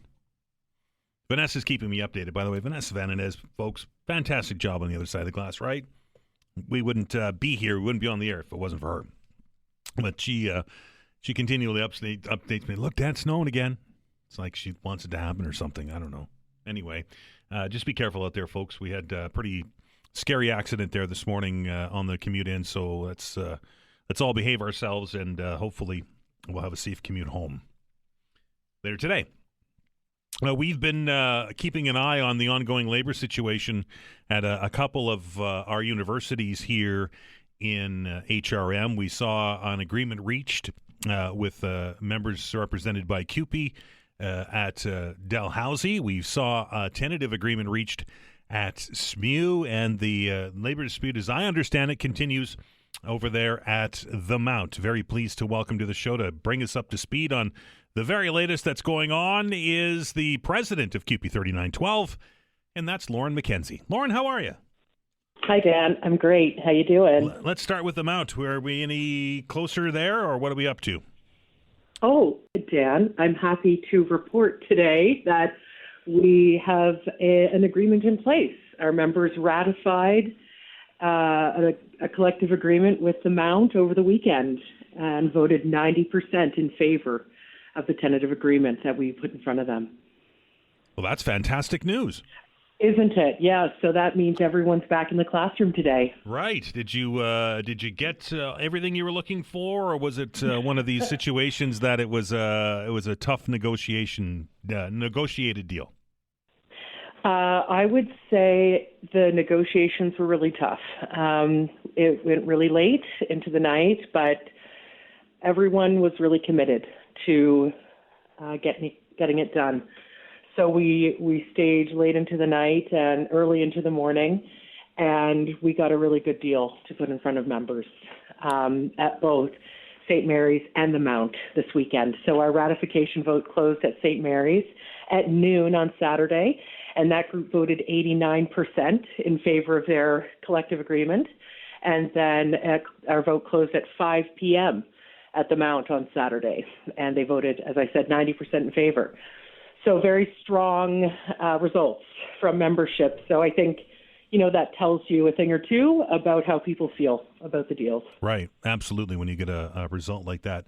Lauren, obviously now the work begins to get back in the classrooms and get things as back to normal as a school year can be. Yeah.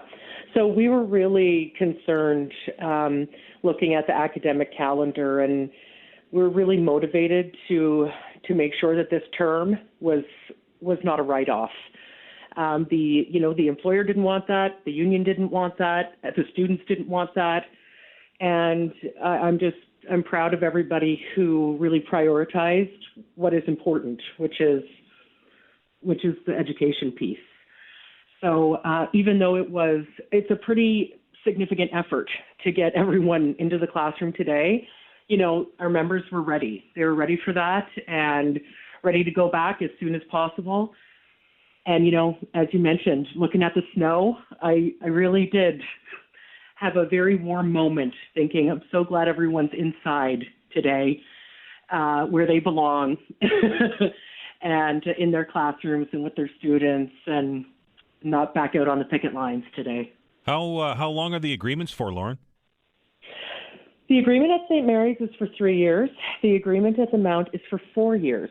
Our agreements typically ran for 4 years, but, looking at the sort of financial conditions that the employer in and different aspects, that was sort of part of our negotiations. But a 3-year deal for both Dal and St. Mary's and a 4-year deal for the Mount. One of the things that was one of the contentious issues was job security, for lack of a better term, having a little bit of stability for your members from semester to semester. Did you manage to negotiate that? Yeah, we're really proud of the gains that we made around job security for members. So looking at, for example, at St. Mary's, we had extension to contracts. So contracts now cover the period that our members are actually working, Dan. So it includes, a bit of that prep time to get going for a semester, and it includes now the examination and feedback period. So, that makes a big difference to us. Also, we see great language around the evaluation. We had a lot of concerns around evaluation practices that could strip our members of their precedence, and we got some really strong language in to protect members who may need some more development. Right? We want to protect good teaching, and we think that teaching is a lifelong practice, and folks should have an opportunity to develop that practice. So the language really says that the employer now has to support folks in order to develop their teaching skills. Labor peace, right? Now you can take a breath. Yeah. Dan, I cannot believe the real estate that's opened up in my brain since these deals have been signed. I'm thinking, God, what am I going to do with myself? It is really an all-consuming kind of 24-hour, 7-day-a-week thing, right? When you've got labor action going on, and folks, anyway, I'm so proud of our members who put such an incredible effort into something that was so foreign to them. These folks have never been on strike, and their perception of labor and themselves as unionists has developed a lot, and they're back in the classroom today and back doing the work that they truly love. Well, Lauren, we've been chatting quite often over the last few weeks, so now, don't be a stranger. Yeah, I know. I'm like, oh, Dan, I'll be in touch. Yeah, fair enough. Lauren, congratulations on getting those deals, and all the best. Thanks, Dan. Thanks to your listeners. That is Lauren McKenzie, the president of CUPE Local 3912. All three schools have an agreement. So labor peace at the Mount, at SMU, and at Dow, who, of course, was the first one. 2 3-year contracts, one for SMU and Dow, a 4-year contract at the Mount. And now the business of education can continue. When we come back, if you were listening to the radio station on Saturday, you heard something that is pretty rare. And that is that it was a Halifax Mooseheads game, but it was on a Saturday afternoon. Not normally when that happens, and there was a good reason why. It's because Scotiabank Centre is being turned into a curling rink. And we're going to tell you why when we come back. You're listening to the Todd Veinotte Show. I'm Dan Olstrand. We're back in minutes.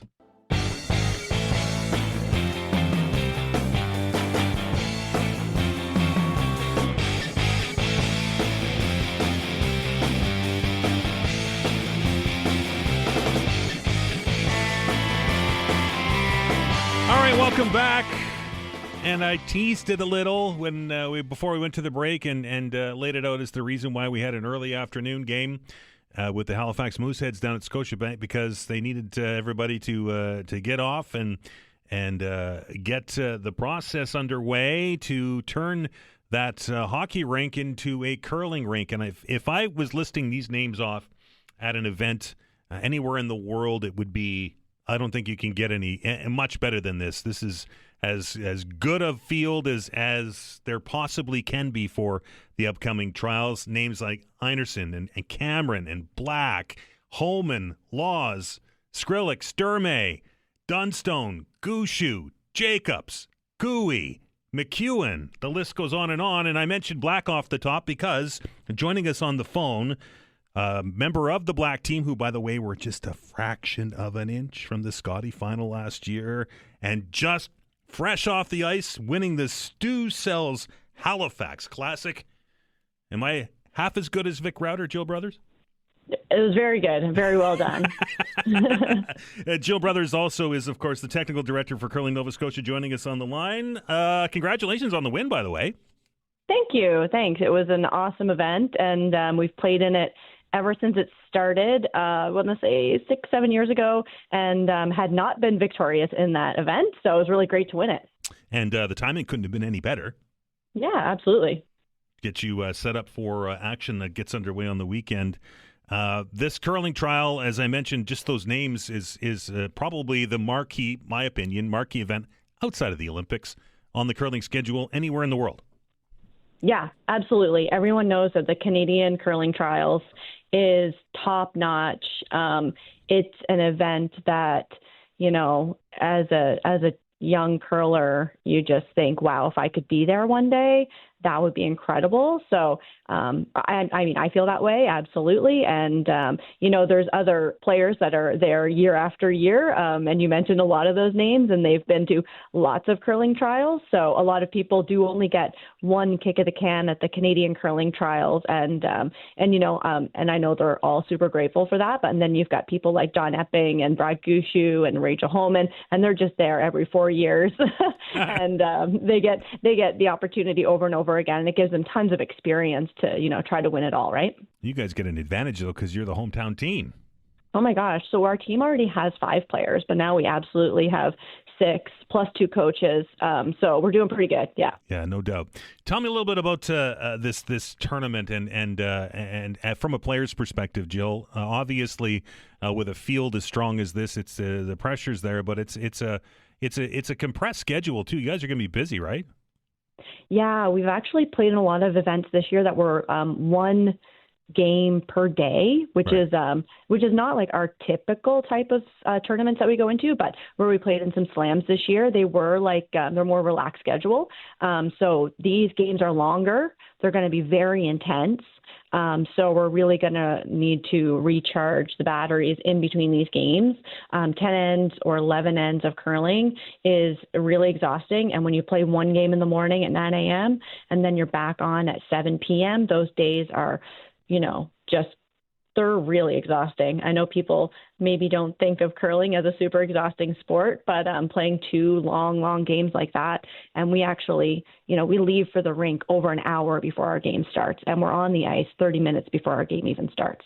Right, and it's I will argue anybody who says that curling isn't an athletic sport. I'll argue that one till I don't have any breath left. I've done it for a lot of years, and I'll tell you what, when I've swept a rock from end to end, I'm ready to have a good long nap.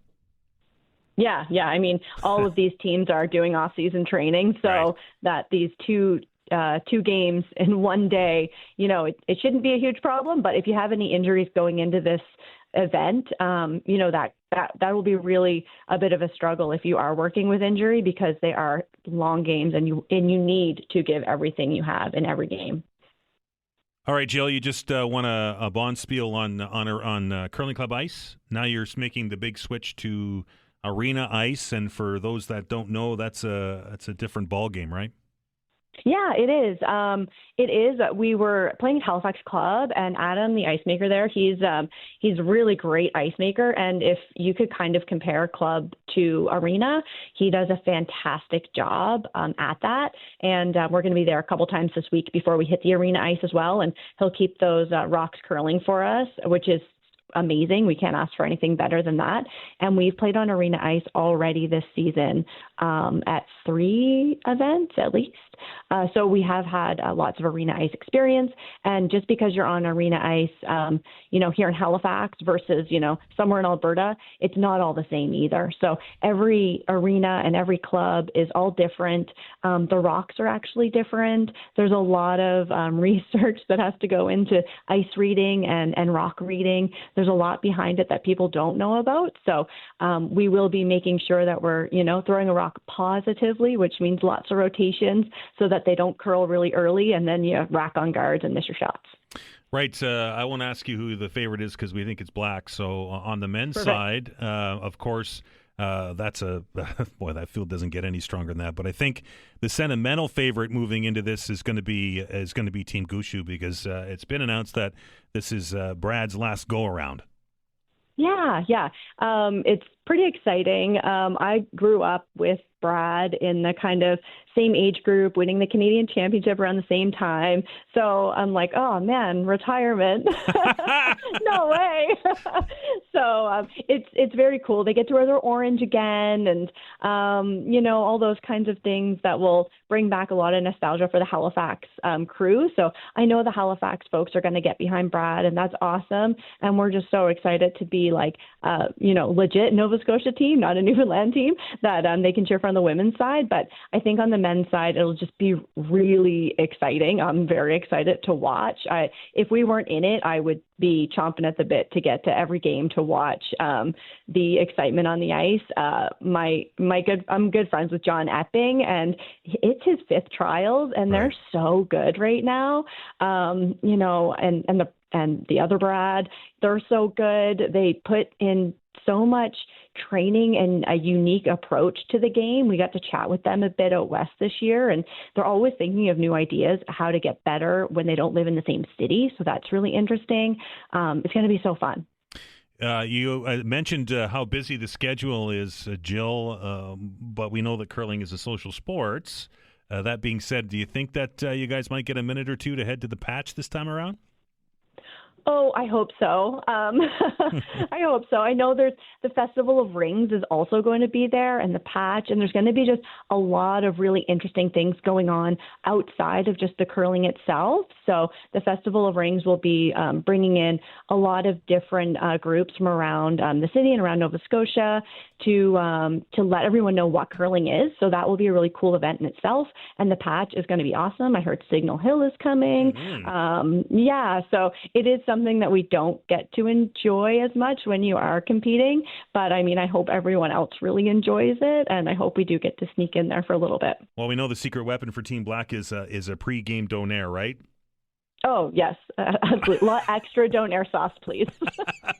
Jill, I know you're extremely busy, and I know you're extremely tired after playing all weekend. We're very glad that you're able to join us here, and you can count the Todd Veinotte Show in your corner when you guys open up play on the weekend. Awesome. We really appreciate it. Thanks for having Team Black on the air, and thanks for supporting curling and spreading the word about the trials. We do what we can. Jill, I appreciate it. Good luck. Okay, take care. Thank you. That Bye-bye. is Jill Brothers, member of Team Black, and of course the technical director for Nova Scotia Curling. Folks, if you haven't been to one of these things, I know it's a made-for-TV event most parts. It's a completely different experience when you're in the crowd.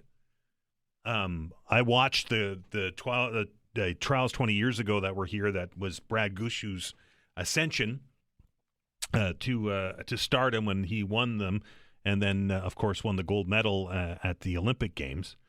But I've been to World Championships before. I've been to Scotties before. And the atmosphere in the rink. For those of you that have curled before, you're normally playing in a club, 5 sheets. Everybody's kind of yelling at each other to sweep and that kind of stuff. And if you make a shot, there's maybe a yay or a pat on the back. But when there's a shot made at these events, the oxygen changes in the room. It's this wave of sound pressure. It's wild. It really is. I know you probably have felt it at a hockey game or another big event there, but curling, it really is. And curling fans are passionate curling fans. They'll dress up. I will bet you'll see a sou'wester or two in the crowd. You might hear a moose call. There's lots of things that happen at curling events that make them special. And the patch, I don't even know how to describe it anymore. It's going to be a week-long festival, a celebration of Maritimes, and a celebration of curling. And, of course, the eye on the prize at the end of this thing is the person or the teams that are going to represent Canada at the upcoming Olympic Games going to be crowned right there in downtown Halifax. That's pretty cool. We have to stop, take another break on the show. When we come back, the show continues, of course. We're going to have a conversation with the Canadian Taxpayers Federation. Apparently, a court fight getting underway, looking at what's being called, and I'm putting quotes around this, the hidden gun ban costs. General Counsel for the CTF, that's Devin Drover. He will be our guest. You're listening to The Todd Veinotte Show. I'm Dan Alstrand. Back in minutes.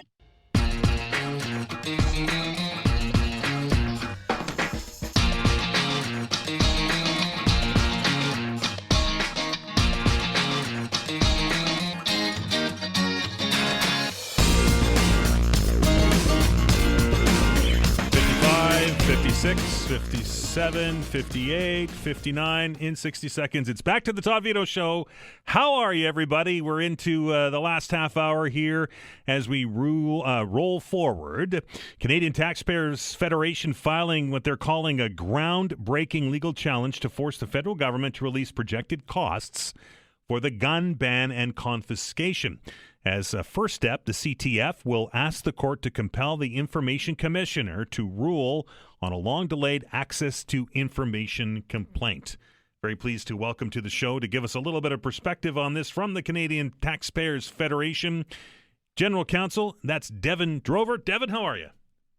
I'm great. Thanks so much for having me. This thing, oh my goodness, this thing, right? It just seems that every time we open a page on something, 4 more pages get closed, and it tends to cost us millions of dollars more.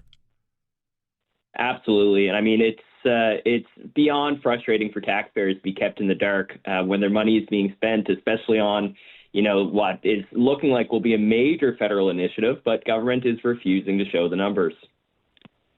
Obviously, I think I know the answer to this, but why do you think that they're being so coy with this? It's because they don't want Canadians to know that this thing's costing us a lot of money? Yeah, I think there's a couple of reasons. One, I think, when the Liberal government announced this, they first proposed it in 2019. They said it would cost $200 million. The government's budget this year is $742 million. So already 4 times what was initially said is estimated. And then other experts say the final bill could be $6 billion. So I think it's already become a bit of a boondoggle that's gotten out of control. And, it's not something that maybe even they know how much it will cost at the end of the day. And I think the second part of it is it's deeply unpopular amongst, Liberal held ridings. I was in Cape Breton last month for the rally against this ban there. And you had a lot of Cape Bretoners in a government-represented riding. Hundreds show up to a rally and talk about how they're opposed to this program. So I think trying to keep it as quiet as possible is probably a political move for them. But when it comes to the perspective of taxpayers, it is the wrong decision. How do we get from $200 million to $6 billion? That's a long road. Yeah, I know. It's if you look no different, though, than with the former attempt at cracking down on law-abiding gun owners with the long gun registry. And you saw a similar thing where it was estimated at millions and ended up in the billion price point when it was all said and done. So, it's quite unfortunate, but this is a reality of the federal government's attempts at regulating firearms, is that it costs more and more and more and more every time they try to do it. Devin, what have you FOIPOP'd or this? What have you asked for access to information on? So we first filed back in July 2023 asking for the implementation costs for the RCMP. Only one of them got back to us. That was the Pacific region. We asked for then the overall cost from the remaining RCMP divisions. They have stonewalled us on releasing the information, even though we already have one example from the Pacific region. Essentially it left us with no choice but to file a complaint. The issue, of course, is that, complaint investigation process can take years to complete. We've heard nothing for a year and a half now. And, essentially if, the commissioner or the information commissioner's job is to be a safeguard to accessing information, it's not supposed to be another barrier. So that's really what this court case is all about. So the information commissioner is stonewalling you essentially on this? Well, it's just, they've had multiple investigators assigned to the file now, and still no answer. We heard last year that it looked like they had, a conclusion coming, and then it's still been almost a full year later before we're hearing, we're still hearing nothing at all. So, the major problem here is that, the Supreme Court of Canada, our country's top courts, have long held that, access to information is essential to democracy. It's essential, for Canadians being able to meaningfully participate in debate on big policy questions like this major federal initiative in the gun ban and confiscation program. If Canadians don't have access to this information, fundamentally their democratic rights, their freedom of expression rights are being violated. So, we're really asking the court here to intervene and to protect, the legal responsibilities and the legal entitlements that Canadians have to know what government is spending their money on. Federal government announced a pilot project in Cape Breton with this. Is this legit, or is it more smoke and mirrors? So, I mean, I was out there when shortly after the program was announced. We had a rally there and a town hall. In that instance, I was providing legal advice to the firearm owners there of what they have to do to comply, or if they need to comply, because there is an amnesty program in effect for another year. Overall, I think the program was a massive failure in Cape Breton. From what I'm hearing, there was very few people taking it up, to basically have their guns confiscated. And it's, just another example of, I think more, as you said, smoke and mirrors on this, trying to convince people that it's a good policy when even the experts are saying it's wrong. And, we often hear from the federal government in Ottawa that they're listening to the experts. Well, the experts are saying this program will do nothing to reduce gun violence in our communities. They're saying, we have criminologists and other professors saying it will do nothing to reduce crime rates. We have unions representing RCMP officers who are on the ground who say, going after law-abiding gun owners is not going to do anything to reduce crime. So, it's very disappointing to see this program that, has huge cost implications for taxpayers when it's not even going to likely accomplish their ultimate goal in reducing crime. So very frustrating. Do you know what this amnesty program has cost thus far, or is that part of the stuff that they're not releasing? So the budget has said that $742 million has been committed already, but it's the full extent of the costs we don't know. What's next steps here, Devin? Now, obviously, you've launched this legal challenge. I would imagine it's going to. We know the courts aren't the most expedient places to get things done. Yes, so we recognize in this case, all of our cases are important, but in this case, the time is of the essence here. This program is supposed to be fully rolled out next year, even though there has been delays in the past. So we're going to be asking the court to hear this as soon as possible. We filed our application. We're working on delivering our evidence, and then we will be seeking to have this heard as quick as possible. Devin, keep us in the loop, okay? Absolutely. Thanks so much for having me. That is Devin Drover, General Counsel for the Canadian Taxpayers Federation. This is a story I don't think is going to go away. My personal feeling is that if these numbers ever did surface and we get to the anywhere even in the stratosphere of $6 billion, I think Canadians, regardless of what side of the gun debate would everybody would balk at that. I'm not an advocate of eliminating having a free for all when it comes to weapons in Canada. There are some guns I think that need to be prohibited. Right, we've had that for many years, and but the list that they put out with some of the firearms that are on that list, to me, as a gun owner myself, didn't make much sense. And not to mention the cost that's associated with it. We're talking about austerity budgets. We're talking about trimming the civil service. We're talking about cutting back on programs, right? As part of the federal budget that's being voted on today. I think that this one goes back to the drawing board, and we could save ourselves a lot of money. And then let's put those experts that Devin was talking about in a room together and figure out how we should regulate firearms in Canada. Seems to make sense to me, doesn't it? We're going to stop and take a break. This was a happy mistake that's coming up next. You heard during our segment earlier today on Councillors of the Hot Seat that one of the items that is up for debate during the budget deliberations this time around is green box recycling. And can you imagine if they move that from 1 week to 2 weeks during the summertime? And what would that bring into your yard? I can tell you what it'll bring into your yard. All kinds of vermin.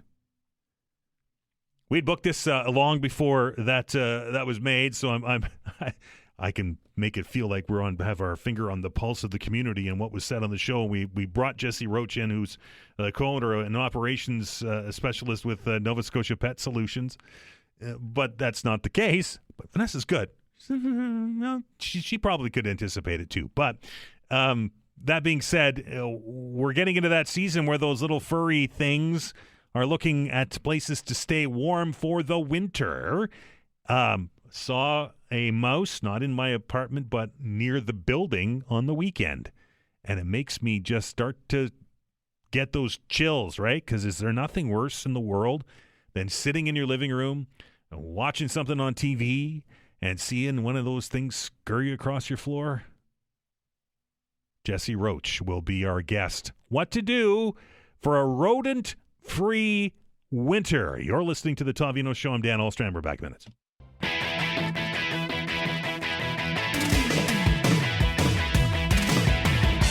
All right, as I mentioned before, happy coincidence. I won't call it a mistake. It was a coincidence that we had our next guest booked, who was going to come on and give us some hints about protecting our homes from those wonderful vermin that are out there that are looking for a warm place to spend the winter.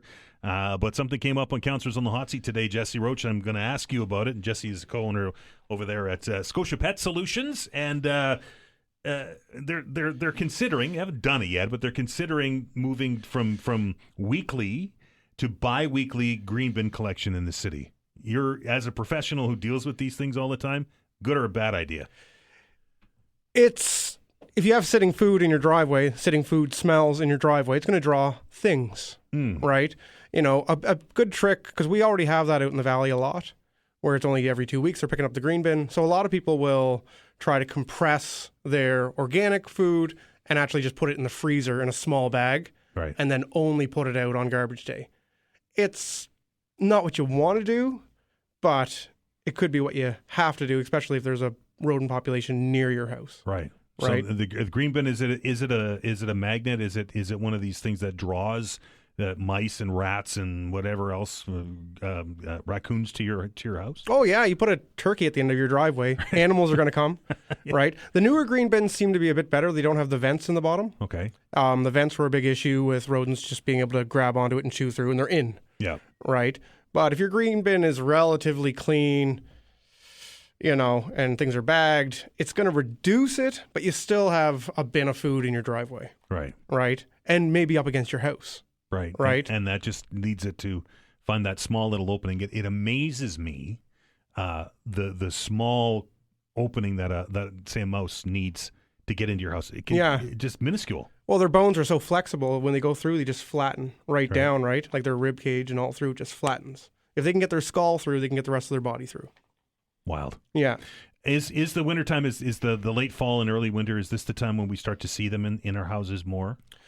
You know what? I've actually even learned something in the last 4 years. It's all the time now. Right. It's all the time. Anything that changes climate-wise, anything that changes with construction is going to move rodents around. I found even this summer with the drought that we had that I was getting more rodent calls because they're trying to get to the water. They're going to people's heat pumps that are dripping water, and all of a sudden you have rodents under your house, under your structure of any kind, because it just changes. Changes make them move. Why have we seen such an increase in rodents in Nova Scotia? Like I was saying before, I think it's a mixture of population going up, more construction, more developments going all over the place, and then of course our mild winters. Every year it's like +9 all winter. We have a few days where it's really cold, but it's very warm, right? And if you're a rodent of some sort living in a ditch somewhere, and say like years ago, it's -16 for 30 plus days, you're not going to be reproducing like you normal, right? But now where it's warm, it's just free. It's summertime all year round. Yeah, right? And it's not affecting them at all. And when their populations grow so big in a ditch, in the woods, next to a garbage can that no one pays attention to, they're going to have to move on. So they'll migrate towards warmth, water, structures. And then that's why we're getting calls. We get a lot of calls where people say to us, we've been here for 20 years and we've never had a mouse, and now we have them. That's a really common phone call now that we've never got before. All right, here's where the rubber meets the road. How do we keep them out? So it's about going around the home, and the first thing you want to do is make sure you don't have things up against your house, like leaves, debris, stacked wood. your canoes from the summer, that point A coverage up against your house is going to cause harborage for rodents to find their first home too close to your home. Right. Would be the first thing to take a look at. The second thing you want to see is reducing water sources in your yard. So if you have your summer tires underneath your deck, a kiddie pool, a wheelbarrow, if it's holding water, it's holding a water source, and rodents are going to be drawn to that. And then, of course, you want to go around and look at food sources. So if you have a little extra barbecue sauce on the barbecue from having a great summer, they're going to smell that. They're going to come to it. Bird feeders can be a big one. Seed in the yard, like that's going to draw everything. Anything with food in it just outside your door is going to draw things, and kind of like circling back to the green bin. If you have your green bin and you're using it every day outside, it would be advisable to have a structure that is away from your immediate house, because I've gone to a lot of jobs where they keep their green bin right next to their garage, and they're like, I got rodents in my garage. Because even if they can't get into the green bin, they're going to be drawn to that first, and then they're going to smell or feel the heat coming from the garage, and then it's just underneath the door sweep, underneath whatever, and then they're inside causing a problem. Your house itself, is there a way to rodent proof the house? Oh, absolutely. I always say that when I'm training guys, I say pest control is like advanced common sense. So what we'll do is we'll go around, and it has to be a normal foundation, like normal in quotations. Like if you're on a stone foundation, it can be a lot trickier. But if you go around a house with a normal foundation, in quotations, you can go along with a mirror from the dollar store and just look at where the siding meets that foundation, and just go along with that mirror, and you might find a structural deficiency where there's just a hole just big enough, just a gap for a mouse to get through, right? And I think something I point out too all the time is that even though rodents can chew through almost everything, they are going to follow the path of least resistance, and they're going to catch that corner, catch that small little hole, make it a little bit bigger, and then you're hearing noises in your house or in your pantry or somewhere you don't want them. Right. So a little bit of preventative maintenance around the house. Yeah, to check to see what's going on. Like we had one recently where the leaves had been left up against the house for a number of years, and then when we pull the leaves away, you can see that the structural integrity is compromised where the siding meets the foundation from the moisture being there, and then it's chewed away and mice are going in. All right, so if we're not successful in doing that and they get in, the biggest question I get asked around here is, how do I get the damn thing out? So you can, if it's a small problem, absolutely try. Like with snap traps. I don't recommend using over-the-counter rodenticides because they can be dangerous when they're not used properly. But if it's like if you had a huge plumbing break in your house or your circuit board is arcing, sometimes you should call a professional to come in and take a look, even for a consultation, because sometimes I'll go to a place and they're like, oh, I never would have thought of looking there, right? And where we've done hundreds and hundreds of jobs, sometimes I pull into a driveway and I go, yep, that's where they're getting in before I even get out of my truck, right? Because I'm used to the different house shapes, corners, and things like that. And I'll walk up with my mirror and they'll go, oh, why do you have a mirror? I'm like, it's not because I'm vain. It's like I'm going to be taking a look, and then it's just that easy. Just put up against the foundation and there's a hole. All right, trade secret. Yeah. I hear peanut butter's the best. Is it the best for the trap? We use 3 baits. Peanut butter's in a commercial setting can be dangerous. Right. So we don't use a lot of peanut butter unless there's a lot of conversation before using peanut butter. For mice, it's vanilla frosting all day. I learned about it 2 years ago. I seen it on a group I'm involved in. So just like a can of stuff you buy at Sobeys? Yeah. Really? Yeah. Vanilla frosting. And it's sticky, so they can't lick it off, right? Yeah, and I don't know why, but mice, they're just like magnetized to it. They just go straight to it. I can set 20 traps. I'll catch 20 mice. Wow. Yeah. Wow. Right? So there we go. Some practical information. Rats, chocolate. Right? Yeah, I know. Yeah, I'm in the baking aisle in my pest control outfit, picking out frostings, and they're like, "Oh, are you baking something?" I'm like, "No, I'm not." I'm catching those. So rats. How about squirrels? Squirrels, you want to use typically like a peanut butter, a crunchy peanut butter if you can, right? You know, but of course, commercial settings, be careful. Right, I get it. Nova Scotia Pest Solutions is the operation. Jesse is the guy to contact if you've got a a rodent problem, he's your guy. Jesse, I appreciate your time, sir. Yeah, absolutely. Can I say something right quick? Sure. I just wanted to mention that we're in Dartmouth, Bedford, and Sackville now with a great guy, and you can find us at scotiapest.ca. There you go, and you'll get your problem solved. Have a fantastic day, everyone. Thanks to Vanessa Van Den Is on the other side of the glass. Until then, everyone, be well and be kind to one another.